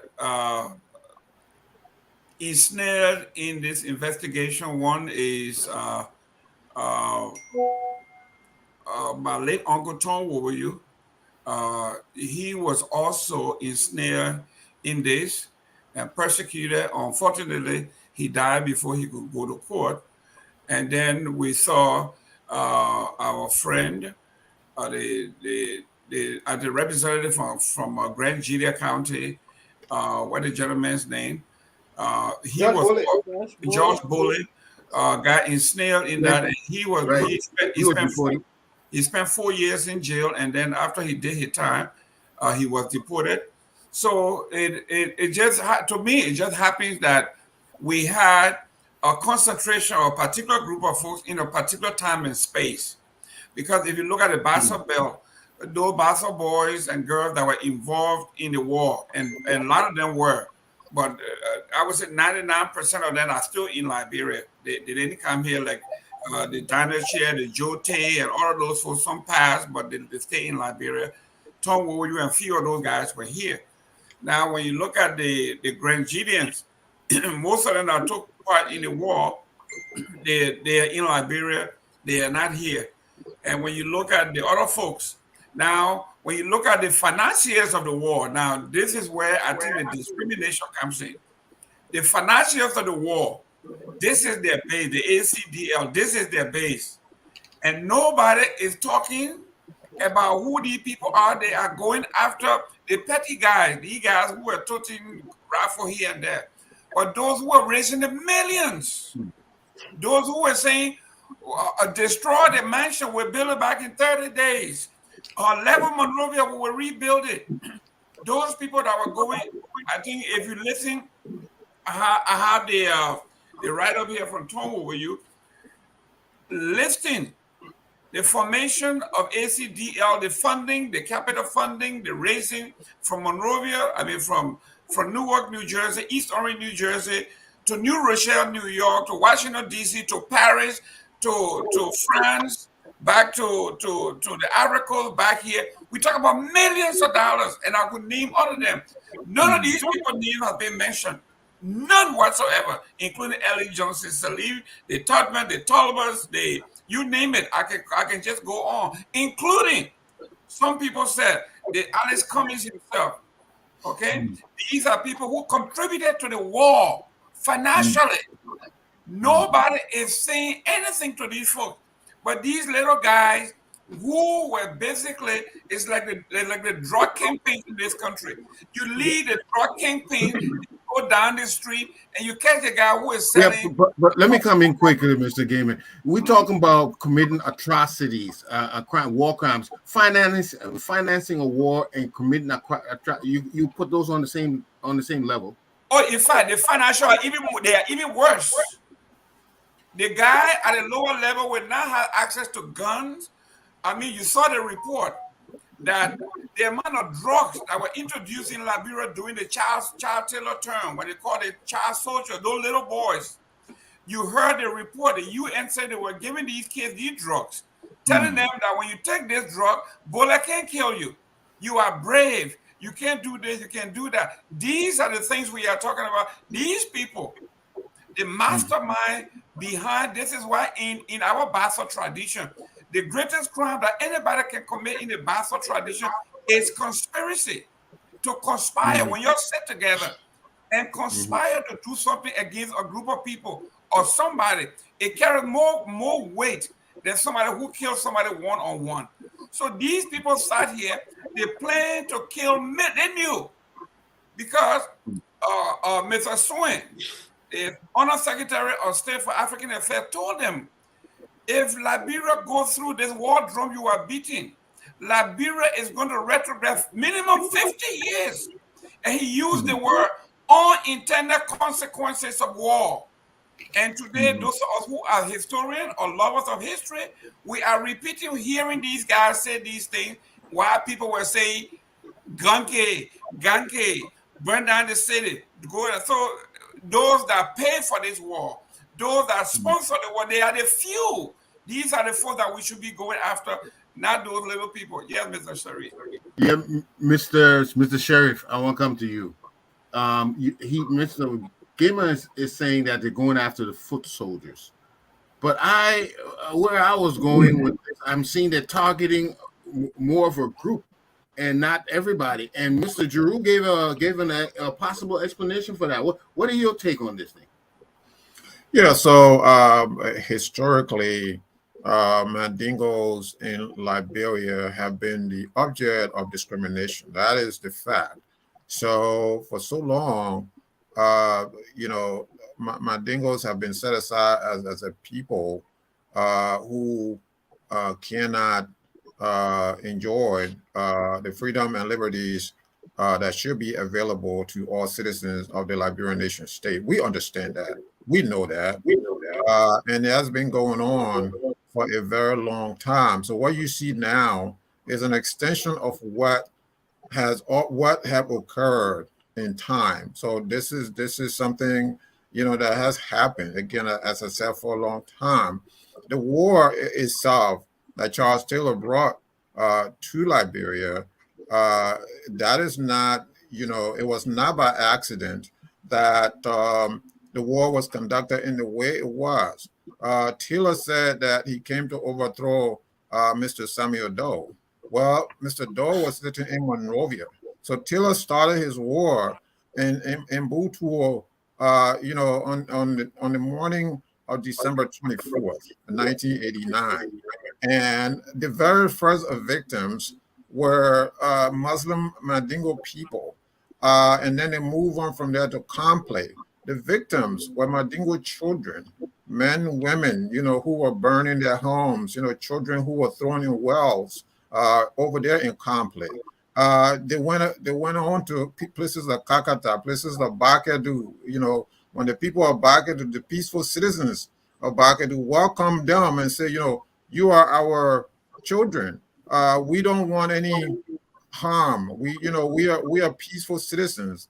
And the rebels, the murderer said, the only good Mandingo are the dead Mandingos. You are for us now. You are our properties. Who are you? So I'm hearing echoes. That's on the hood.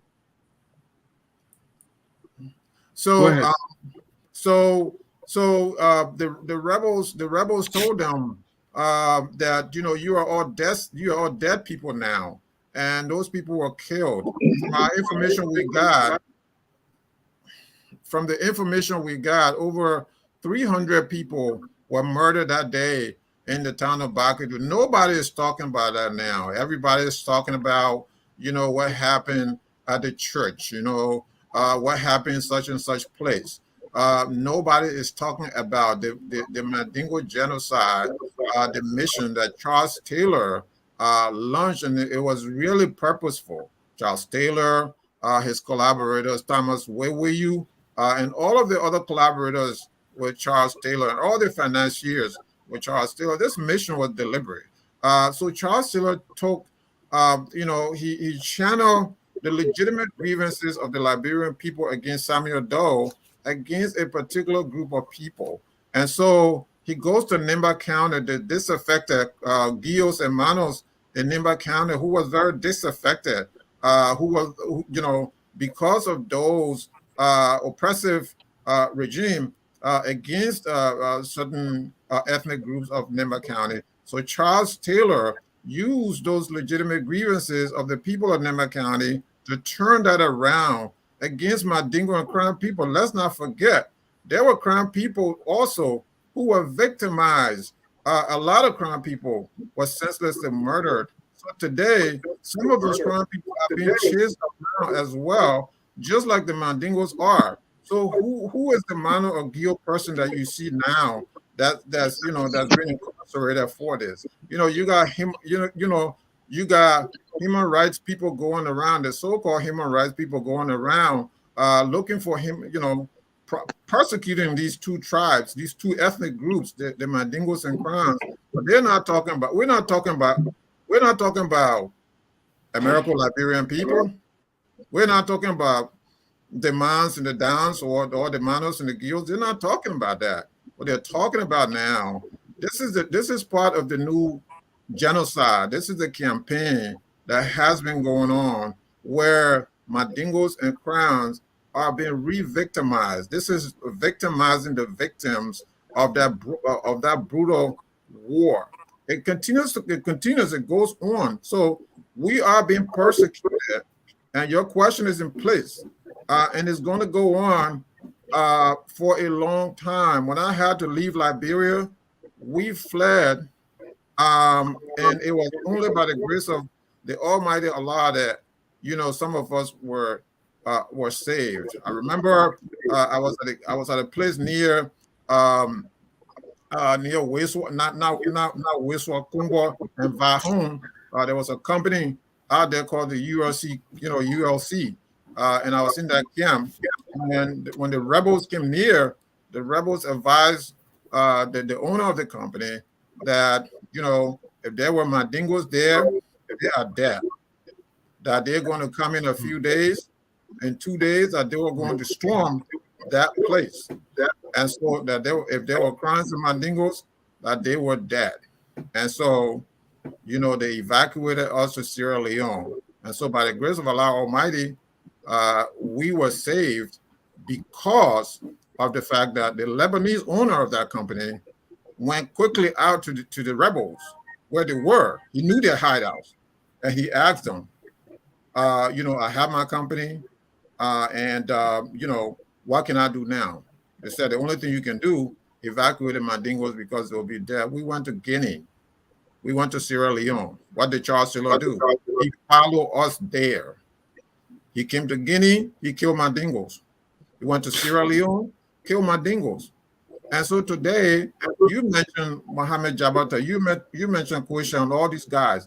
What nobody is talking about, including our so-called human rights advocates, is that those guys were young people, were children when their parents were murdered right in front of them. Some of them, their moms and their sisters were ripped right before their very eyes. So these are the children, these are the young victims of that war who are being victimized, who are being re-victimized, and nobody is talking about that. The TRC didn't talk about that enough. Nobody now is talking about that because it's Mandingo people. This is exactly what led to the Civil War, and it continues to this day. Exactly, Ms. Moba. This is very, very concerning.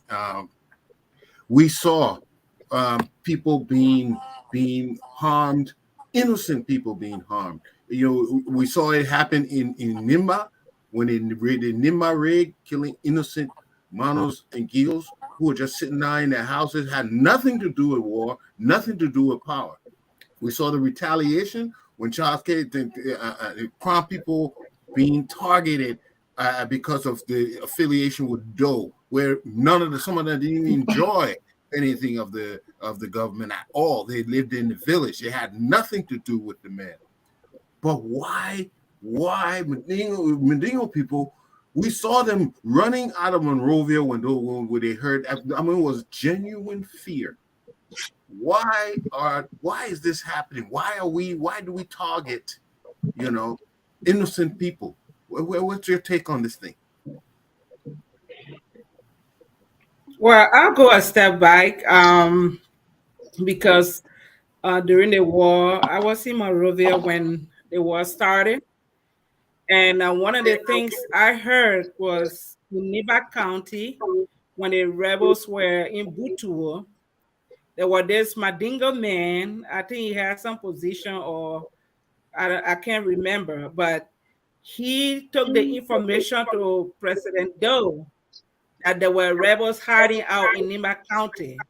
So if you remember, President Doe said that he was going to wipe out Nimba, a case. So the hatred for Madingo people started building up by the rebels. And so it dragged on during the war. Now, on the other hand, you had the Cllr ethnic group that were working with President Doe, targeting the Guiamano people because of the incursion. Not Crown ethnic group. You need to withdraw that one. Not Crown ethnic group. They were those soldiers. Were they not part of the ethnic group? They were. But all the ethnic group attacked. That is correct. What I said, some of the ethnic group. Okay, now you qualify. That's fine. Go ahead. Yeah, some of the ethnic. You can't be the whole tribe, no, because I mean I'm speaking from experience. It wasn't the whole tribe. Some innocent people that were crowned, they got killed too. So all these things started intertwined into each other. That the group that were working with President Doe, they felt like the Nimba people were against them for the reason I explained. And then those that were with Charles Taylor felt like the Madingo people that also live with them in the county were taking the information to the government to attack the rebels or wipe out the county because they felt like majority of the young people were getting into the rebel activities. So the hatred built up from there. And some of the other people that were not part of the hatred or that were not part of the whole thing that was going on, they got killed because of how they look. Like in Carisburg, I was following one of my friends to go to because I lost contact with my family. So she was taking me to Bond County. She was from Bond County. And we were walking from Monrovia. Even when we got to one of the Americans areas where they used to, I think navigations, Omega Navigation. We spent some days there. And my friend knew this Fuller guy that she said lived in a community with them. But this man was terrified because he was being targeted, even though he had nothing to do with whatever went on in Niba County. But he was afraid. And my friend told me this man was a good man, but in the night, he would find a way to sleep under the planks because he didn't want people to see him. But when they asked us to vacate the Omega Navigation Center on our way going, he didn't want to follow the group because he was afraid you were going to be identified. So he decided to get behind the house where the gate was. And I think he got caught in between there and he was murdered. But we went and we tried to wait for him, but he was nowhere to be found. And when we got to Carisburg, they grabbed my hand. In fact, the guy that grabbed my hand to kill me, he was killing a pellet boy. He said a pellet boy name was Polly, but we don't know why he was killing the man. We were standing there when he told us that we were going to watch him killing this guy. And he cut the neck from the back. And right after that, he grabbed my hand to kill me because he said, I look like my dingo girl. So the only thing that blessed me was I had my national ID card.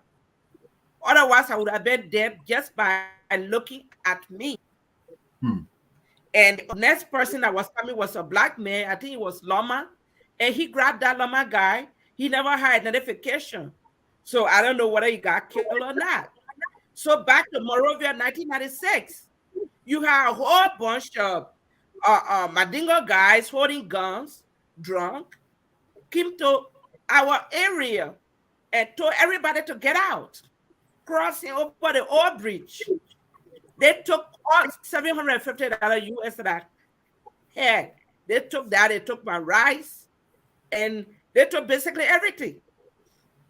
So people did things, you know, people were eating human being down water, so I don't know which of the people were doing it. Okay? Yeah. So people, I can't vouch for any of them because we didn't follow them to see what they were doing. You might know somebody, but at a certain point, you were not following them to see what they were doing. If the American government or authorities in the U.S. is arresting people, they must have done something. That's one thing, because this is not like Nigeria to is it that we Jimmy, Jimmy. They're not against wait. No, let her finish. There's everything wrong with what she said. Yeah, everything is wrong with this statement now. So this is enough for me as a Mandingo person, as a victim, as a legitimate victim of that war. Everybody, I said everybody is a victim because some other people did not do anything at all. Sheriff, why how much of this is accurate that we need to allow me to come right, and then she can go on. Let's go. No. When you were talking, I was listening. Listen, you are not going to. Don't forget about it. Allow me to come in. Look, but you are not going to cherry-pick my talk. And this everybody that were not even members. This is called Friday night debate. You cannot allow me to come in. This is a very but the thing is. But wait, let me. You cannot. Jimmy, 1 second. Jimmy, 1 second. Let me go from the beginning. I want us to calm down first. Right, but everybody needs to calm down. For debate. I can't lose. I can't have my uncles. I can't have rebels. I understand what you're saying. I can't have the NPFL rebels. I can't have my Come on, Sherry. Let's do it one at a time. I need to clarify this. Mohammed, hear me out. You have a time to speak. If you hear me out, understand what you want to say. You have your time to speak. We all can't speak together. You have so to give me a break. Okay, now listen. We can't talk together. Yeah, listen now. This topic. This is one of the apologists of the NPFL come on here and tell me as a legitimate victim of the war. Mom, give me a chance. This topic is meant to examine ourselves because there's some things that have been going wrong, and you have pointed out are still going wrong. Okay. Miss Moba is recanting her side of the story. You gave your account, and we have to admit that a lot of negative things were done. We don't really want to. But it cannot be associated with just tribes. If somebody saw her on the bridge and took her, it doesn't have to be Mandingo. How does she know that they were Mandingo? Just because you know that Mandingos were drunk. So she cannot conclude that. So that's why I said everything about what she said was wrong. But anyway, go ahead. Listen. Miss Moba, here's what I want you to do. Here's what I want you to do. Do you know what I said that? I was right on Front Street. April says you had two groups. The other group were NPFL fighters. And then you had OK fighters. Anybody that was in Monrovia know that. I had neighbors that were Mandingos. No guys came to my house because we're friends. We're all together. Of more Mandingo people. Can you listen? Miss Moba, we don't want to open the wombs of the war. We know those. No, but we're not opening wombs. We're not opening wombs. Because people are saying. The first thing you said, the crown ethnic group John Doe. I told you to retract that. At the first time I started having problem with your exposing. The first thing she said was that there was a Mandingo chief who was showing the rebels. Edward Como Sako, one man. Jerry Gonglo. Chief Jerry Gonglo. You forgot Okay. you forgot Chief Jerry Right. Gonglo? Wait, That's why we are wait. writing history. That's why we're Okay. going to write our So, own history. here's Because what- of So- people so- like Miss Mr. Norma, Albright, If I Miss Norma. can remember, if Yeah, I can wait, remember Jerry- stuff when you Jerry talking, Gonglo. you can remember. Listen, But how You can can you ask- remember I the don't wanna Martini mute- on the crown home by I don't getting wanna- rid of you? folks, I don't want to mute Right. anybody, You but can't remember I Chief gotta Jerry serve- I Gonglo? gotta serve you. I'm Listen, not counting. I'm Man, gonna come on. explain it. Mr. Eastman, take control of the show, please. we have to calm down. Listen, the reason why we on this topic is so that we stop if there is discrimination going on, that we can arrest it by talking about it. Okay, I don't want to go. I don't want us to regurgitate all of the different types of discrimination we have observed, but we want to know if we are still discriminating against one another, that we need to bring the focus on, so that we stop this discrimination, so that justice will finally come to Liberia. Because as long as we continue this process of discriminating against one another, it will never come to an end. And that is why we're looking at why are these particular people being cited, and all the other people are not coming up as much. We need to self-examine, because these are the unconscious biases many of us have, and we don't even know that they're there. So let's not go back. Let's not go back to the war. Okay, let's avoid that. Let's just comment. What do you mean? Let's not go back to the war. I want to clarify something that Alice said. I don't think it's necessary. I think we should stick with the question. The question is like asking. Let's stick with that question. Let's just stick with the question. I said, Sheriff, you will have your time to say. Let her finish. Stick with the question. Let's not go back there. Okay. I'm listening. I'm listening all these things to show that everybody, one way or the other, participated, and other people that did not participate became victims across the board. It's not just one person. Whether you were Madingo, whether you were Vi, Pele, Gio, everybody got killed innocent way. They were not part of the war. Okay, I'm gonna go. So all I'm saying is, if they are arresting people, in my view, they're not targeting specific people. It could be that these people did things that you as a friend did not see. Okay. All right. So in Liberia, they arrested these people. I would say because in Liberia, maybe they're discriminating against Arab people or Madingo people. That's why they're pointing them out. But in the United States, when you are arrested, they got to investigate. If they don't find magnitude, what people say, they're not going to deport you. So your opinion is not discrimination. I understand. Your point is made. No, I think that people must have done something. Okay, your point is taken. Let's go to Gay. Right. Jimmy, I gotta clarify. I told you you were finished in your you can get your 10. But let's go to Gay. I want to calm tempers now. I don't mind you to respond, but I want to calm tempers now. So when you hear historical inaccuracy, you have to clarify and move on. That's how you do a debate. This is not going around the room. It's not that. It's more than that, Jimmy. It's more than that.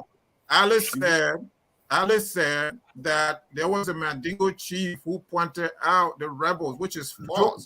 Jerry Gonglo is my. All know that it was not Mandingo chief. We all know that it was Jerry. Yeah, man, Jerry, let it go. Let it go, bro.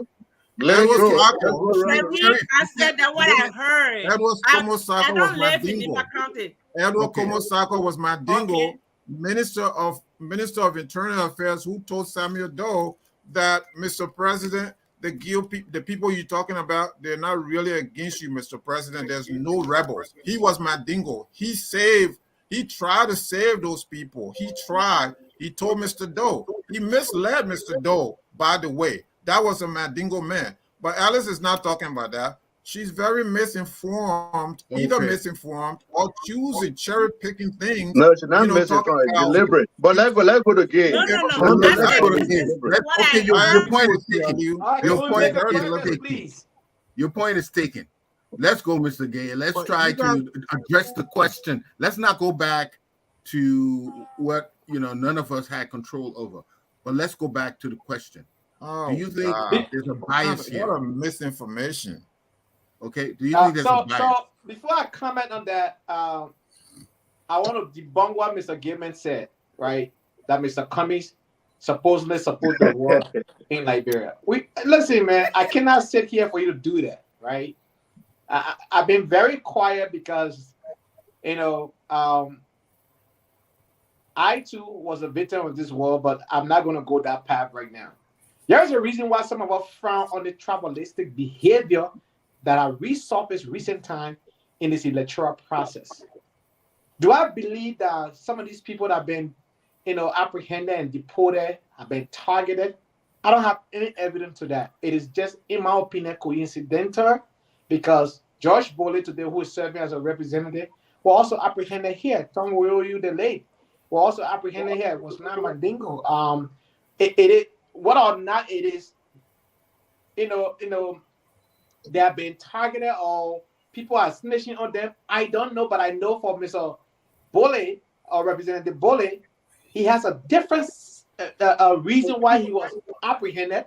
And then in the process of the investigative things that are ongoing, they ask him, did you partake of the war in Liberia? He said no, and they brought up his result and said you lied on the oath. So you're apprehended for that. But the reason why he was picked was not because he was in the war, right? So some of these things happen in America. Has so many different ways of breaking. Sometimes you may even have a traffic stop. In the process of that traffic stop, Mr. Jerry, you can relate to this. You are a law student. You can relate to this. Some things that they may not be looking for it, but in the process of investigating, some things will pop up, right? And these things can happen, right? But the way we're going with this discussion tonight, listen, guys, we gotta be very careful. The thing that happened in Liberia is very sensitive, and some of us, my party work for Liberian government, never benefited from one kobo, Nigerian men say, from dough. But because of that ethnic group, we suffer it. We lost a lot of family members, slaughter and all of the different things. You didn't suffer. So it is not an easy thing. Now, what really get to me that in this DNA, 2023, the tribal bigotry have taken another trend is on the rising, and I want to be. I thought we were sticking to that question here again. Yeah, I want to be very strong on this issue tonight, Mr. Kamara. Okay. You one of those. You one of those on the show. Now, I want to bring it to you, man. I let to talk behind people back. You one of those on the show. You call the ANC ticket the Congo ticket. This kind of rhetoric are not. I see it as I call it. I call it as I see it. You call it a Congo ticket. Like Mr. Sherry said, Mandingo people are targeted. Is he lying? So environment when I go to just because I'm a crime man, they say, man, get sit on, man. Oh, if I'm going to get sit on, right? We get those things. But for me, I won't allow people to intimidate me by that. I got big mouth. I can speak my mind. I can tell people how I feel. I don't talk behind people. You see, I told Mr. Kamara, he peddled that tribal bigotry most of the time on this very network. Maybe they need to ban you for 2 or 3 shows that you're doing. That's your opinion, man. Because look, there is a reason why we need to. Nobody has time for your opinion, right? There's a reason why, because it hurt our nation, and we sit here and pretend as though Mr. Cummings talking about Mr. Cummings supported the war in Liberia, or quote unquote they say. They will bomb Mr. Don't do that. Because you have zero evidence. Mr. Cummings never supported no war, not a day. He lived in this country, worked at the highest level. Not one they have picked it up to say, oh, we heard X, Y, and Z. So don't peddle those kind of things because our people like these kind of things, right? They will run with it in a habit. So I don't sit here, you say the kind of thing and I lie to slap. So that's the reason why we're on the show. Let's have a debate, elevate the conversation, speak on the issues, be, truthful. Not everything we know. If you don't know, if you're not too sure, you're not too sure. That's fine. But to, stereotype a group of people, I don't think it's fair. Okay, not fair at all, Mr. Kamara. Yes, sir.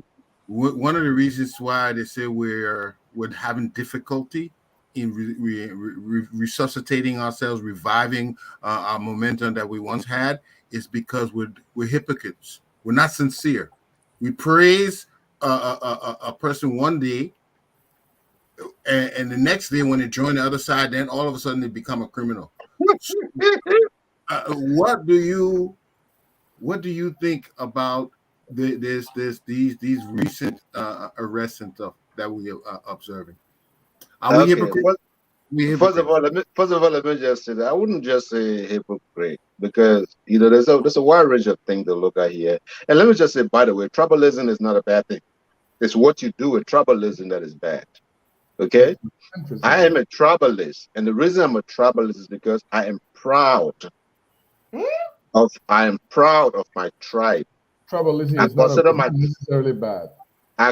Thank you. I consider my tribes the best. Once you do that, anyone who does that is a tribalist. It doesn't necessarily mean you have to go kill somebody or you have to stop somebody from running the election or this and that. Okay. So, yeah, but it is a couple of things. Wait, 1 minute. So, but let me answer the question. The best? I didn't catch it. You say you consider your tribe the best? Is that what you just said? Yes, you should consider your tribe the best. Have you not heard a crown man say crown women are the best, or bastard men say bastard men are the best? No, we're not talking about them. We're talking about you. We're talking about you. We're talking about you. We're not talking about the bastard men can do it. Well, I can do it. But I want to go back to your question. I want to go back to your question. Okay, there's nothing wrong with tribalism unless you use it in a negative way. And I have not done anything negative to. Yeah, you have done that on multiple fronts on this show. Oh, come on, you're getting me a chance to finish, man. Hey, man, ethnocentrism is the bad one. Ethnocentrism is the act where another tribe take advantage of other tribes. Yeah, when you start hurting other people, taking advantage of other people, denying other people, then that problem there. But there's nothing wrong with being a tribalist. Okay. So, anyways, let me just being proud of your heritage doesn't make you a tribalist. Tribalism I didn't say heritage. I didn't say heritage. I said tribe. I'm proud of my tribe. That's tribalism. Let's define tribalism. Your tribe is your heritage. No, you can consider it that way. It's a part of my heritage. The definition of a tribalist. An advocate, practitioner of strong loyalty to one's own tribe. That's it. Group. Why make it bad? There's nothing wrong with being a tribalist. I'm a tribalist, and I have no regret of it. No regret. But I love you though, Mr. Eastman. You're my brother, period. But I'm a tribalist. You understand? Okay. So let me go to your question. Yeah. I know Mr. Dolley very, very well. Mr. Dolley is a victim of guilt of association. Remember, you named several names, Madingo names. I pointed out Mr. Dolley specifically. The other guys were actually on the front line. Mr. Dolley has never had a gun before. He doesn't even know how to shoot a gun. But his proximity to that of Alhaji Kroma affected him. I would say that Greedy Alice used to say, the people lied on him. Okay? He was never a fighter.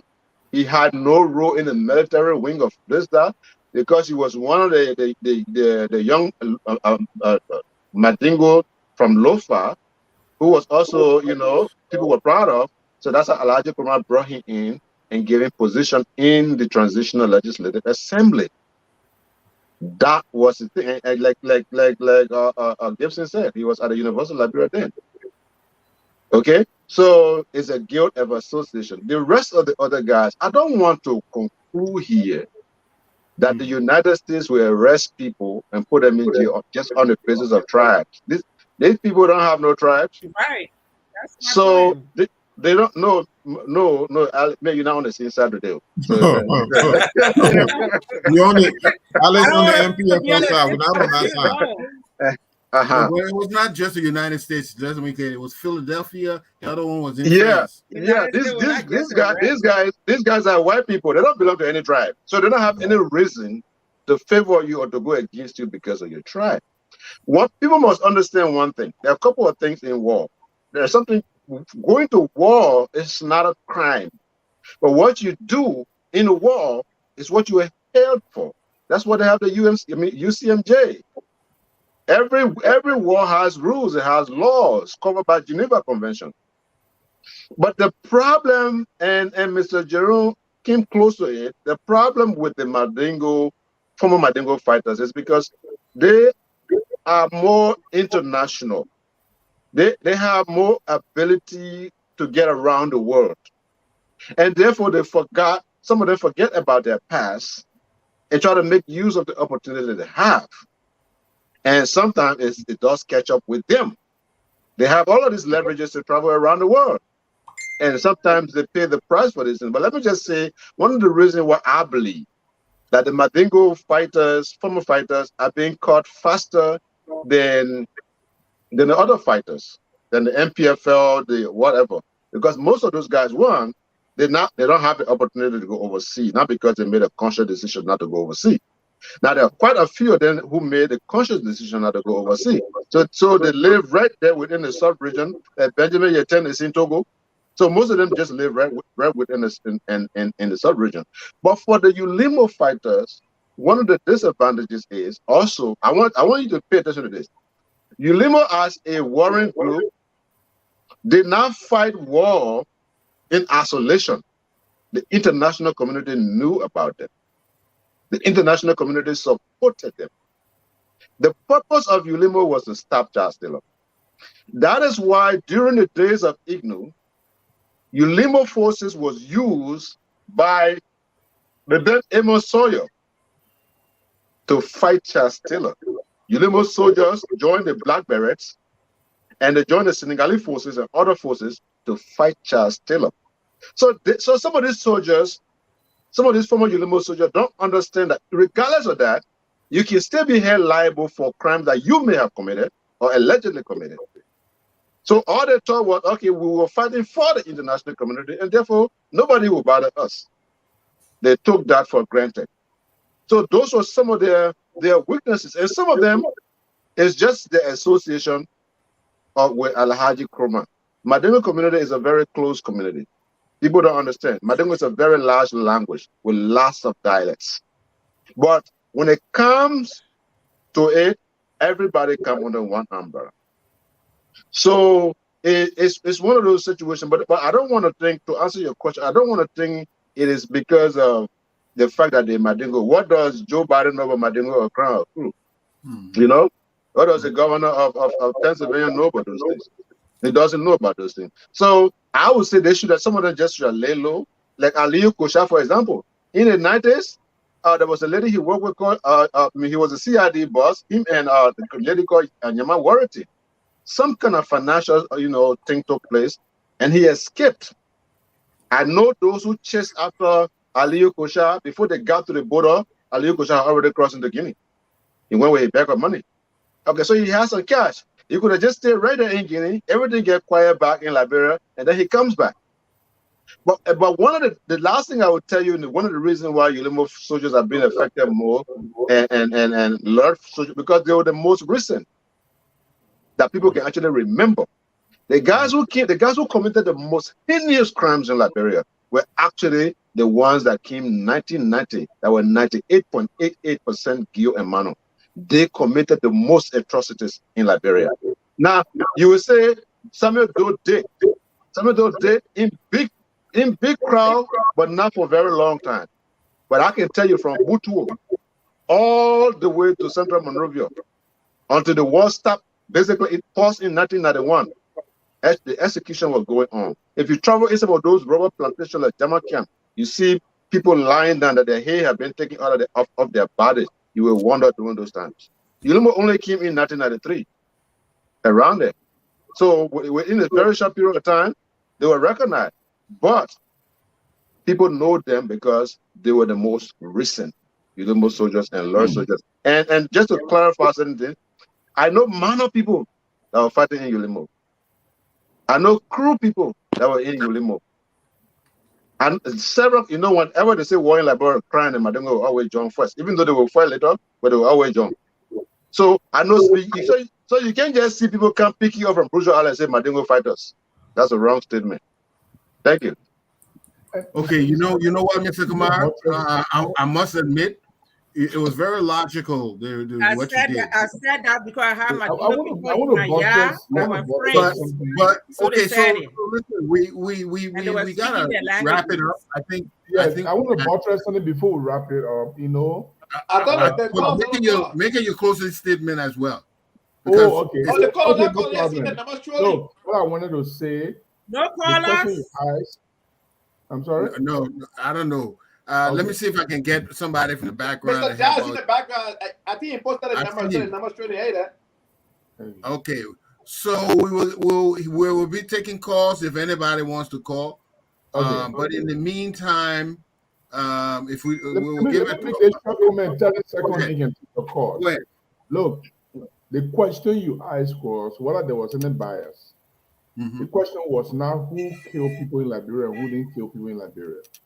Because Crown people kill people and Mano people. Mano and Gil kill Crown people. Crown people kill Mandingo people. Mandingo people kill Crown people. So even beside the Crown, Mandingo and Mano, people like Bassa people, Cheve, John Vambo, the General Mosquito, they kill people. People like Fasique from Lofa County kill a lot of people in Lofa County, especially Mandingo people. We know all of these things. So the question was, with the way the people are being arrested. I got a caller. Okay, let me wait. Go to your caller. Your name and where you calling from? The man is making a good statement and now it's interrupted. This is a crazy show, man. No, but Gamer, we know you. We can't hear what your caller. Your name and where you calling from? Are you guys getting me? Yes. I'm saying other people getting me? Yes. Yeah, go ahead. Yeah, this is Elvis from Minnesota. I wanted to call to defend Mrs. Marva. I think you guys are ganging up against the woman on the show tonight. It's not fair to her. I got to take it easy with her. The war, people have different perspectives. The way people saw things is how they will interpret it. So as a crime man, I will not sit on this show and tell you say, we the crime people, we were victim of the war. Sure, some crime people were victim of the war, but we too inflicted harm on other people. If people know the history of the different tribes and how we interacted with each other, we know what happened in Nimba before even the common, the modern day between the crowns and the Ma and Down people of Nimba County before wars, before tribal wars. There was bad blood there before even the war came. Even though we associate with each other, in our social lives, but there's always been this underlying tension with the crowns and the guilds and the Mans, especially the crowns and the guild. So when we're talking about atrocity being committed against one group, it's not a one-way street. And I would say this, I do feel for the Mandingos in Liberia because from my research and from my understanding, they were never a violent group of people against a specific group of people in Liberia. They were economically potent. At some point, Samuel Doe had ingratiated himself with them. So perhaps it was from that proximity that the people in Nimba County, because the Mandingos usually are some of the wealthiest people in Nimba doing business. So maybe there was some jealousy there on the financial part, but I didn't see them as a violent people in terms of inflicting violence against any other people. So I think they're more of a victim to the crime because our people were there killing people like Cllr, people like what a guy needed, Penu. Other people were there doing bad things for Nimba. You call it, that being said, we shouldn't say that they're targeting the Mandingos. It's not true. And for the same reason that Mr. Eastman and Mr. Kamara said, these people are people who are arrested. And sometimes you can just see violence because Liberia is a big country, so to speak. So if you get unlucky and you meet somebody who you actually did something to, and that person you recognize your face, you're living in the same community, or you're born to the same party, and that person went and reported you, you get unlucky. But some people were war criminals, but they live amongst people who would never recognize them to be such because they weren't active in the era where those people were, so they didn't recognize them to be so. So sometimes it can be circumstances of unfortunate events. So let us not open old wounds. That's why I think we really need the TRC because obviously we can see we're not all healed. Thank you, Elvis. There's a lot of healing we got to do. Definitely. Okay. There's a caller on the line. There's a caller on the line. Go ahead, caller. State your name and where you calling from. Yeah, my name is Derek Paul, calling from Minnesota. Yeah, can you hear me? Go ahead. Yes, we hear. Yeah. So let me for the first time in a long time, I really enjoy Mr. Kamara's explanation tonight. That was very brilliant. So before I leave the line, maybe your star president, Mary. I know, right? Before when I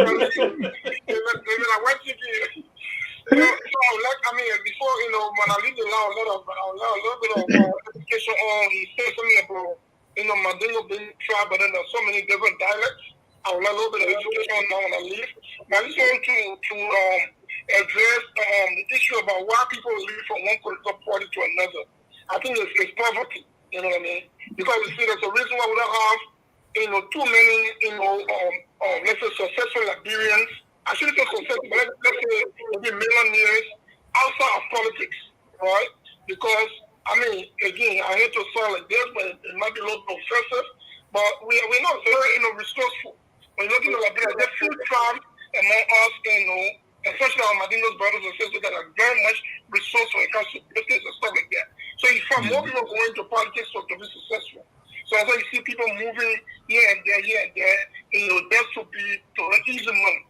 But then when we talk about, people are not aligning with, political, ideology. Sometimes when we make this statement, I always see people lumping everybody, That's why Mr. Sherry said, look at the political leaders, you don't see no ideology. That is unfair because, as far as customer documents, whom I support, he always say, look, our politics is brand new, our democracy is brand new, we are growing as a people. But here's politics is, here's ideology is small government, large private sector. But you haven't been given the chance to serve. So you're not seeing ideology taking hold. So to just say, all these political leaders, they don't have ideology whatsoever, it's not fair. So until some of the people can have the chance to lead, we can make them kind of legacy and know they have, political ideology.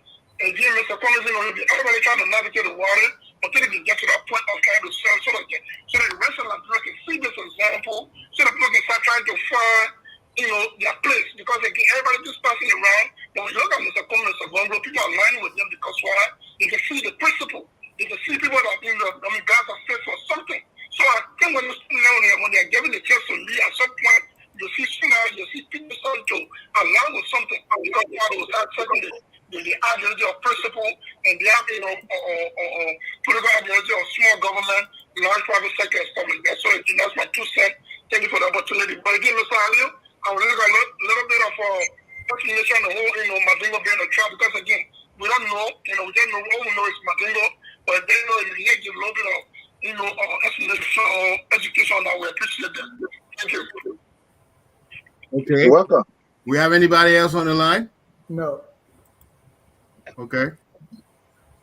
All right. So, Mr. Juru, you're making a very good point just now. Please do continue. You are muted. You always mute himself. I always mute myself because I don't like noise coming from my end at all. So, look, I was saying that we should, when we are discussing this, sometimes I don't like to narrate what happened, like in the case of what Jeremiah Kuhn did, 2 weeks ago in an interview with a journalist in Bassa, claiming that those soldiers brought children from Nema County and they were selling them $5 dough coin at the police station. First of all, 1989, there were no more dough coin. There were no dough coins.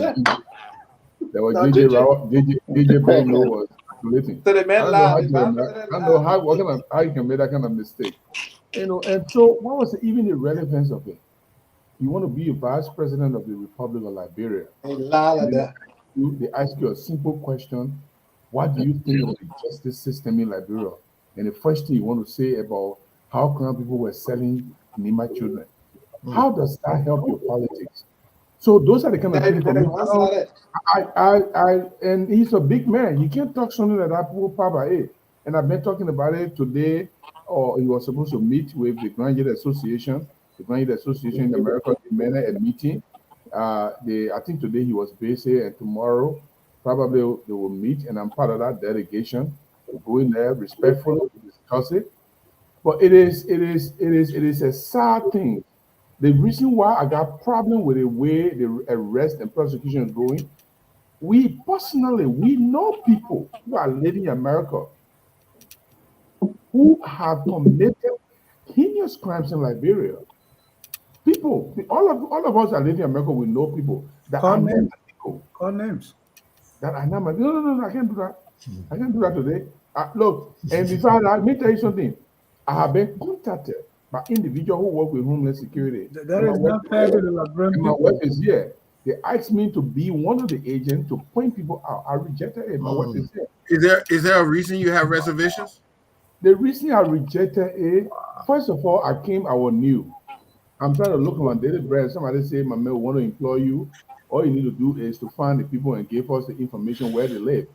I'm not in the position to point people out. I told my wife, I said, see the kind of job the book coming give me? My wife said, better run away from it. She's right. So I can't. And this has been going on for time and time. People snitch on other people. They say they are trying to look for justice. Even your own man, your brother, Assembility. The man runs an organization. They weren't doing it. Yeah. Hassan Belede runs an organization called Global Justice and Research Project. He's one of those who have been writing, and I've saw many times. He has lied on a lot of people too. Okay, I don't know whether all the things he's saying is true, but let me say this again. Let me go on record today again.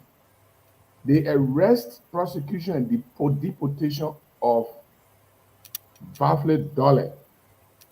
I don't know what they have, and those people what they have. I know that brother. I was a journalist. I used to cover the Capitol building. He was the legislative member who campaigned for the imam to be in the legislature.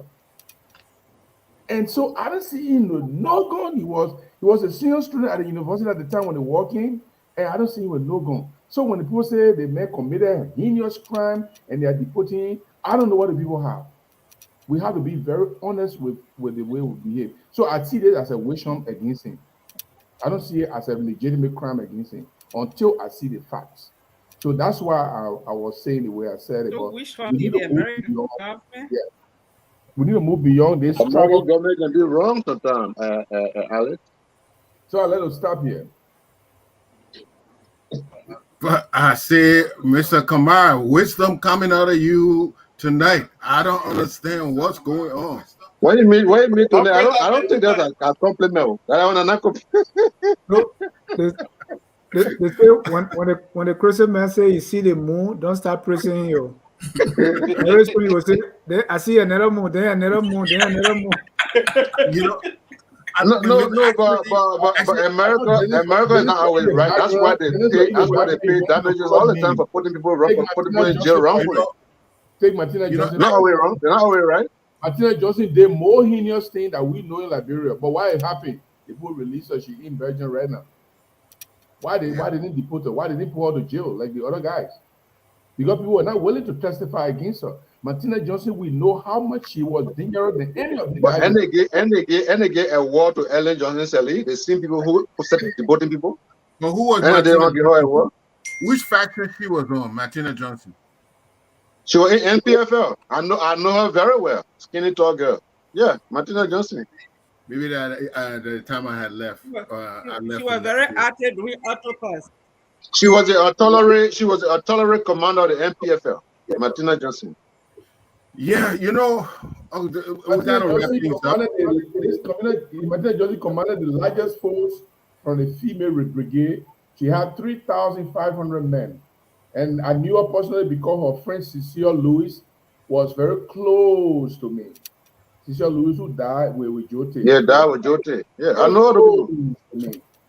So she and Martina Johnson, I used to go visit her. I see Martina Johnson, we talk like friends. Okay, so I know her so well. And that girl was the most dangerous female in NPFL. But what happened when they arrested her? It didn't even take long. They put release her. She's living alive right now. How that kind of person can ever be released and living free life?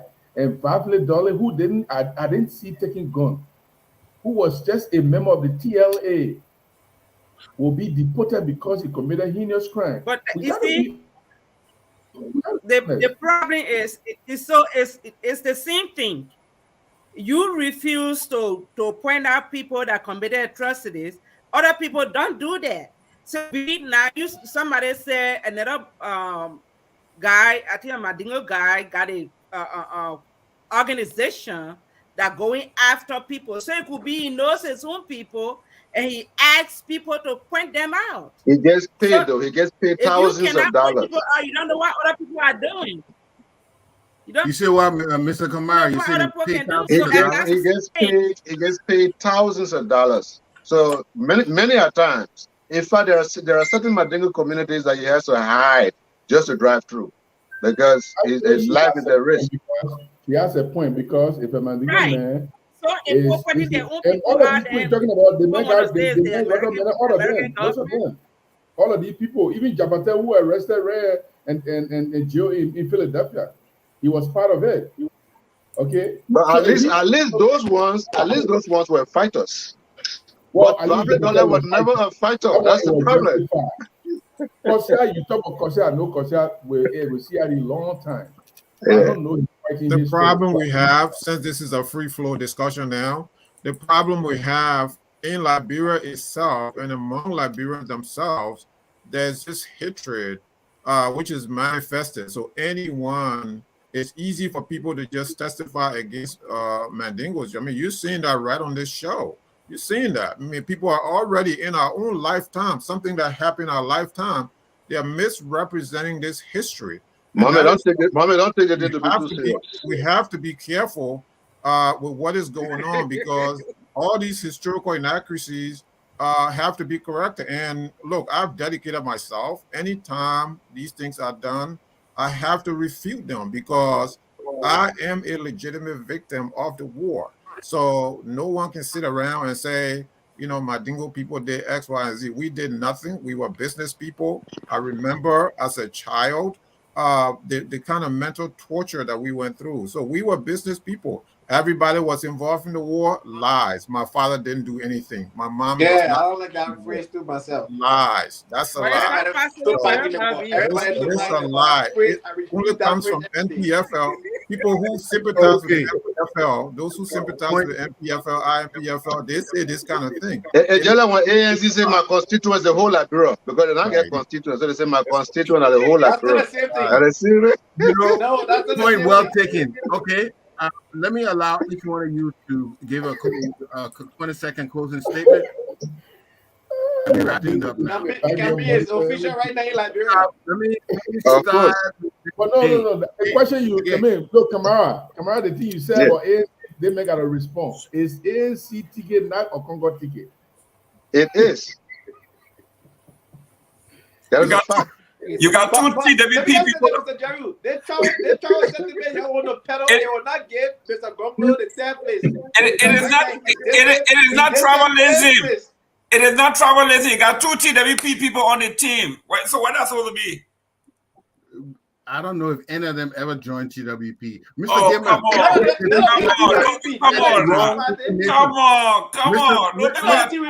No, don't say come on. Those people when that man reached adulthood, you never see me talking about anybody. But when that man reached adulthood, he went to stay in America. All that Chewy party, I can tell you, my generation, they were not into the doors of that place. Not even the door. That was associated with Chewy party. The guy, come on, cut it off. Don't say things like Cut you. it off. I think Cut it I off. think Mr. Sheriff was talking about inaccuracies. Don't say things like you cannot prove. Listen, Charles Walker Brunskin was the chair of the True No, you asked Party, him about Grand Brunson, Bassa not Charles County, Walker. and his entire family was True Party. What are you talking We're talking about, about man? Cummings Come on. and Cummings daughter. and Charlene. Okay. That Charles Walker Brunskin may so rest in peace. And guess what? You know how old Charlene is? You think how old she was in 1980? Somebody was overthrown. How old is she? 7 years old. And how old do you think she was in 1980? Why she was not 7 years old, man, Mr. Dimmer. Mr. Dimmer, she was not 7 years old. I was not 7 years old and I'm older than her. So you can't say she was 7 years old. So don't say untrue things. You know, I have to check. What is untrue about me being a Methodist? All my children are Methodists. Wow, What is you guys speak. What is untrue about me being a Methodist? All my children are Methodists. Charlie is 44 years now. Charlie is 44. No, she's 47. 47 years old. She's 47 years old. That means she was 5 years old in 1980. That's correct. So, folks, let's wrap it up now. I'm going to start off with about 4 years old. Mr. Eastman. Mr. Yes. Yes. Go ahead. You called my name. Huh? She just let her need out. Okay. Internet. I don't think she's Okay, maybe that her internet. Oh, I was just calling you to make progress. Okay, okay, thank you. Let's go. Mr. Gay, please, your closing comment.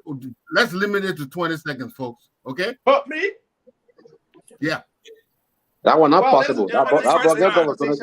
For the first time, 20 seconds. And I'm counting 1, 2, no. Hey. When everybody finish talking before I talk, that is tough because no, there you go. No. You the first. Let me close my mouth. Let's go, Mr. Gay. You've been chosen.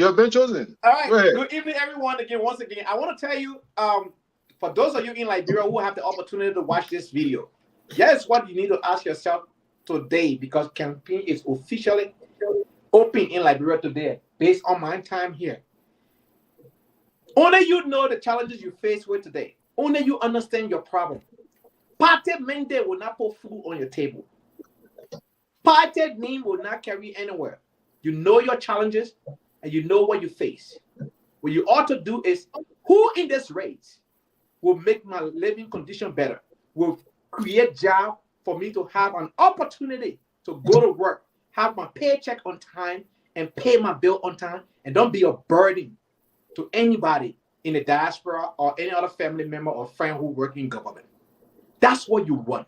You want that opportunity so you'll be able to send your child to the school of your choice. You buy the clothes of your choice. Eat the food of your choice. That's what the election is about.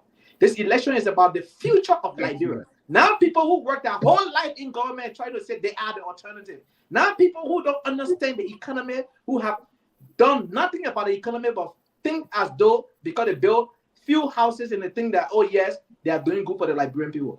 They want somebody, you want somebody that when you vote for today, for the next 6 years, that you'll be proud, that your children will have the opportunity, that when you are sweeper, you'll receive your pay on time.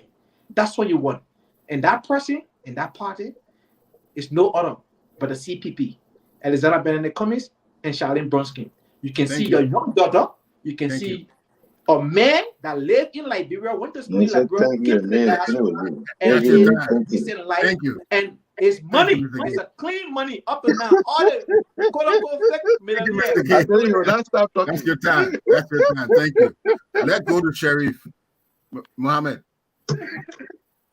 Oh, you still want me to talk? All right. May the soul of my uncle who was murdered by the brutal NPFL rest in peace. May the soul of his wife and children and other people who were murdered rest in peace. I thought this discussion was heavy tonight, but we didn't do justice to the discussion.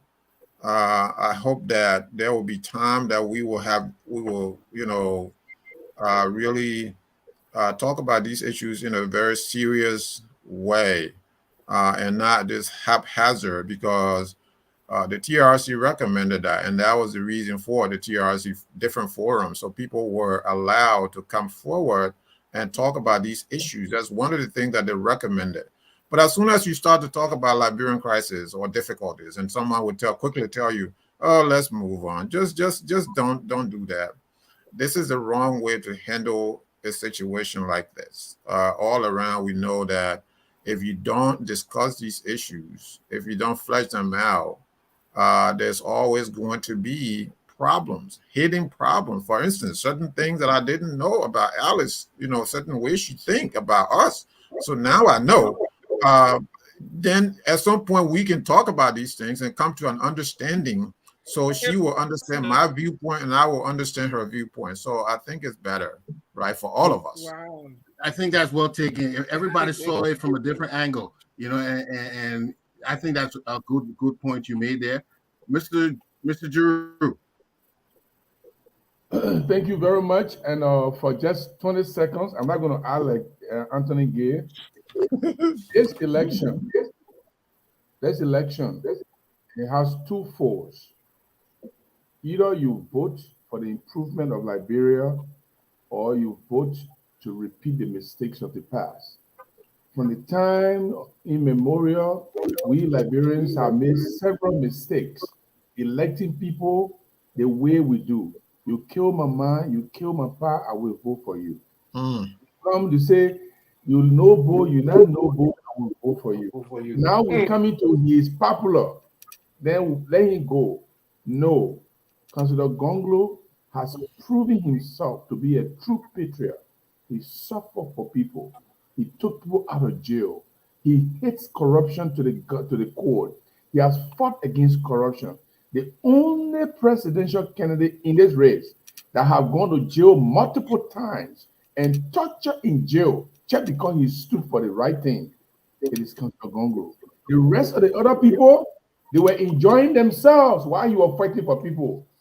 The other people, they were working for government while they were. The other people calling me. But the reason why he got the human right at war. See, that's not talking again. That's not talking again. Going to jail is not a qualifier because look at that man. He's still talking. I'm just saying. Let the man finish. Let Mr. Drew finish. Mr. Drew, it's not a please qualifier finish. To become a president. Simple. Obama did not go to jail. He became a president. I say, Gabe, Mr. Drew has the floor. Yeah, please. Let's protect the man. I muted myself because I want Anthony to interfere with me. Anthony, I never talk against Cummings before, like the way I can talk now. And it is the beginning of the campaign. Cummings is a failure of ethics and moral decision making. This man has made bad decisions since he entered the Liberian political scene. I will not be second to anybody. It was an insult to the Liberian as if to you say never say you'll not be second to anyone. He said he did not get in the race to go second. Let him finish. Mr. Gay, you gotta let him finish. All right, Mr. Gay, you gotta let him finish. Will you give me a chance to rebuttal him? I'm done. Because he implicated me. They want me to talk about Cummings because when I finish with Cummings. But he never said he can't go second to anyone. No one has ever asked him to be a vice president to them. Show me one record where somebody has asked him. But hey, you make your comment, we didn't talk. Why are you interfering with us? Yeah, but you're making up story that does not exist, Mr. Jerry. I have so much respect for you. I am not in a race to be second to anybody. That's what the man said. No, he did not say that. Okay. Yes. Okay. Okay. You're not getting the race to be second. Mr. Gay. I'm not in the race to be second to anybody. You didn't say it that way. Let's leave that. I'm going now to Mr. Kamara. You gotta be able to take the punches. If you are talking, nobody talk. When people talking, you gotta give your chance. You can't do that. I used to walk out here. Please allow Mr. Kamara. You know, all the one you not do that one, I know. All right, you know what? Saint Anthony bother me. I will not talk again. I ain't right here. All the time when you take the time, another time I will do with Jesus Christ. Anthony, you gotta let's move on. Mr. Kamara, please go ahead. Yeah, first of all, let me say thank you. You did extremely well. You did extremely well. Everybody's unique in their own way. Mr. Gilman is great. You are great. Anthony C is the only man, me and him bomb head. Of course, Dennis is the chief. He's like the supervisor in the back. But look, listen, it was a great show. Let me just say this to all of us. We have to talk. We have to have conversation. We have to agree to disagree or to disagree to agree, however you want to put it. Nothing is personal regarding these things. The only thing I can say is if you don't have the information to these kinds of sensitive matters that involve people's life to change forever. I know a man by the name of Bamuya Sharif who was forced to become a Yolimo general because his mother and father and his entire family, his younger siblings, right in front of him in Bon Country, they slaughtered all of them right in front of him. He was under teenage and they allowed him to go with a pin. Right there, he's standing. They kill his mom, kill his pa, kill his brother, kill his sisters, and then he said go. And he ended up becoming a general. He did it because of greed. He did it because of anguish, anger. So when you get involved in these kinds of topics, you think twice because some people have not yet healed. And like Sharif said, yeah, we have to have this conversation, but there has to be time for it. Today is not the time for this kind of forum. I think we can talk to this network since we are part of it and have a special day to really have these things. As long as we have the gut and the patience to understand that people will have divergence of views, people will have different way they see it. As long as we respect that and we're willing to take to absorb that, then we can have this conversation. The only way we can have true reconciliation in Liberia is for us to actually talk about the issues, and that's the only way it can be resolved. We cannot dismiss this thing. It's not something like somebody stole your red part from the fire and joined the BUA. We're talking about people lost, people lives changed forever. Let me tell you something. Ebola came. Just Ebola, and I was already a grown man when Ebola came. It killed all of my aunties, my immediate aunties. Since then, my life has never been the same. Because I can go to Liberia and I have to formulate my own family where I can feel like what it was before. You know how it was, Mr. Eastman, when you go home and your old people, everybody running, hey, my son, hey, my picking, as big as you are, they want to put you on their lap and all of that. I don't have any of that anymore.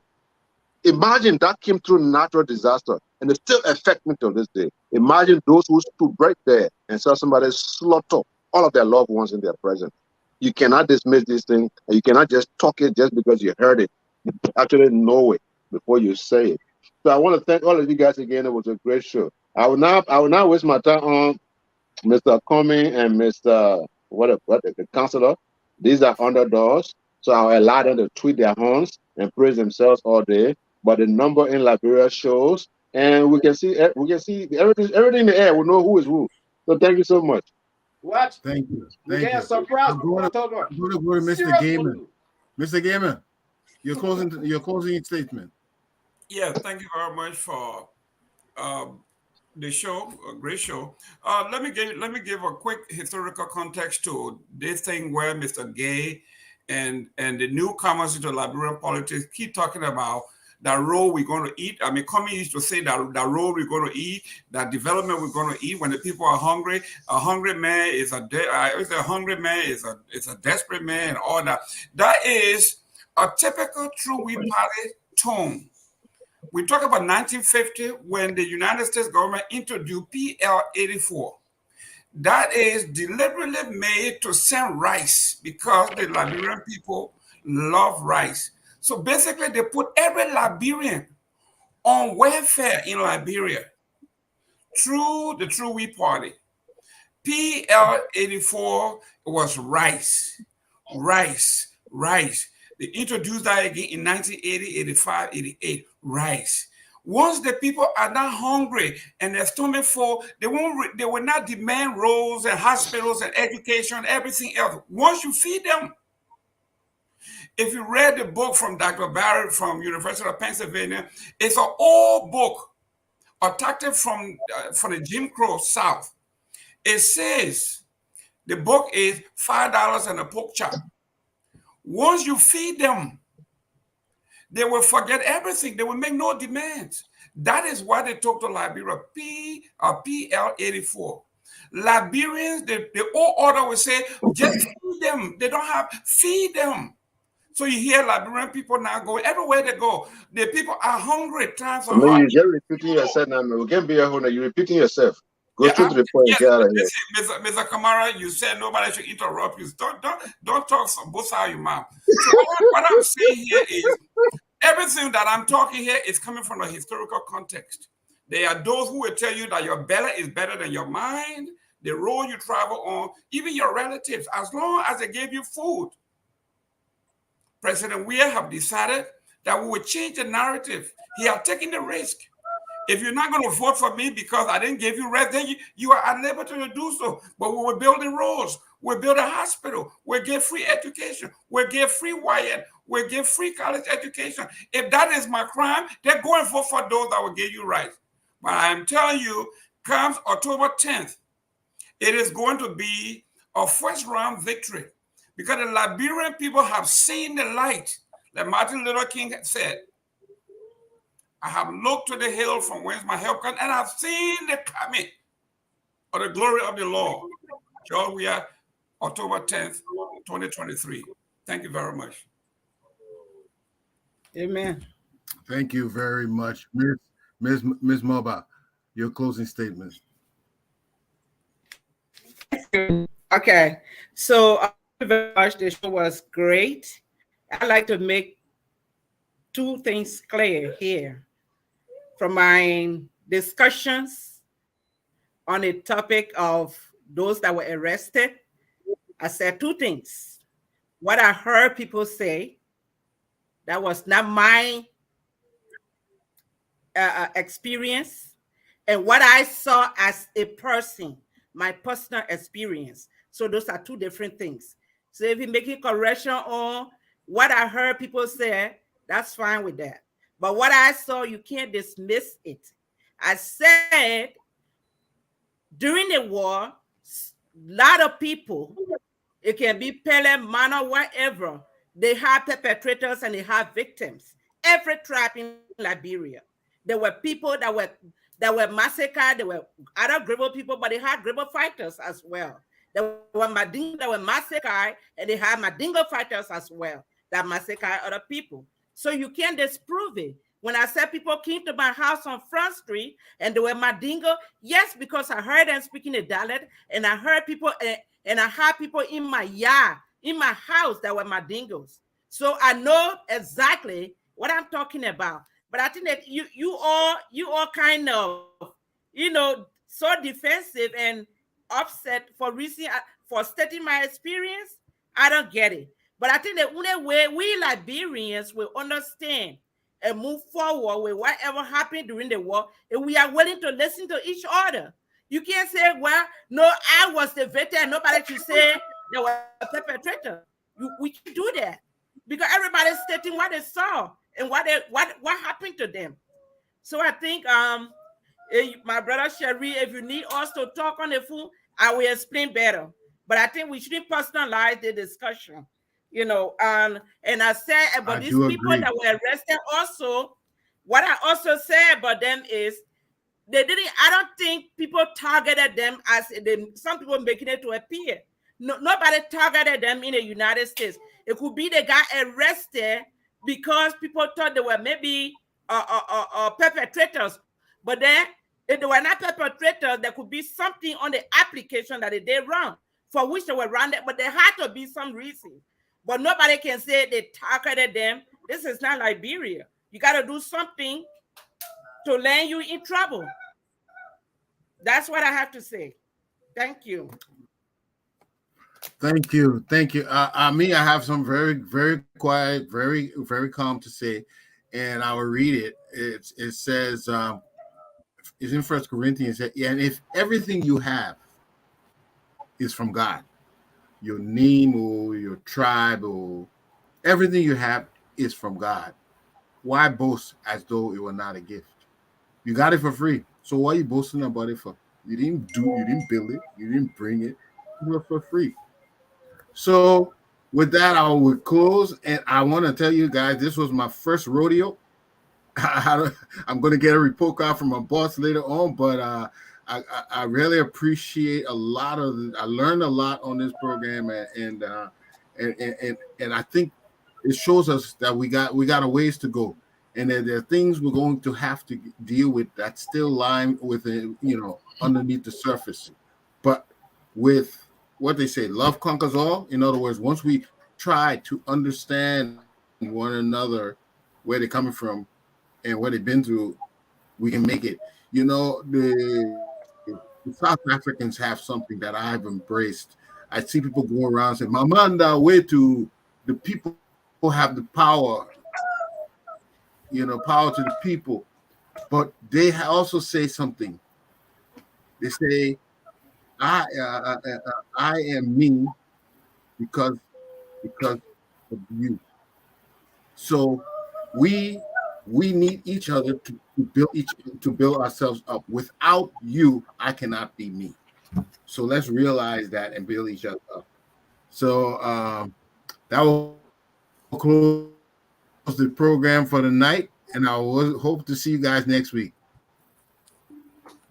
Thank you very much, guys, and we'll see you next week. Remember, we are all La vida es agua.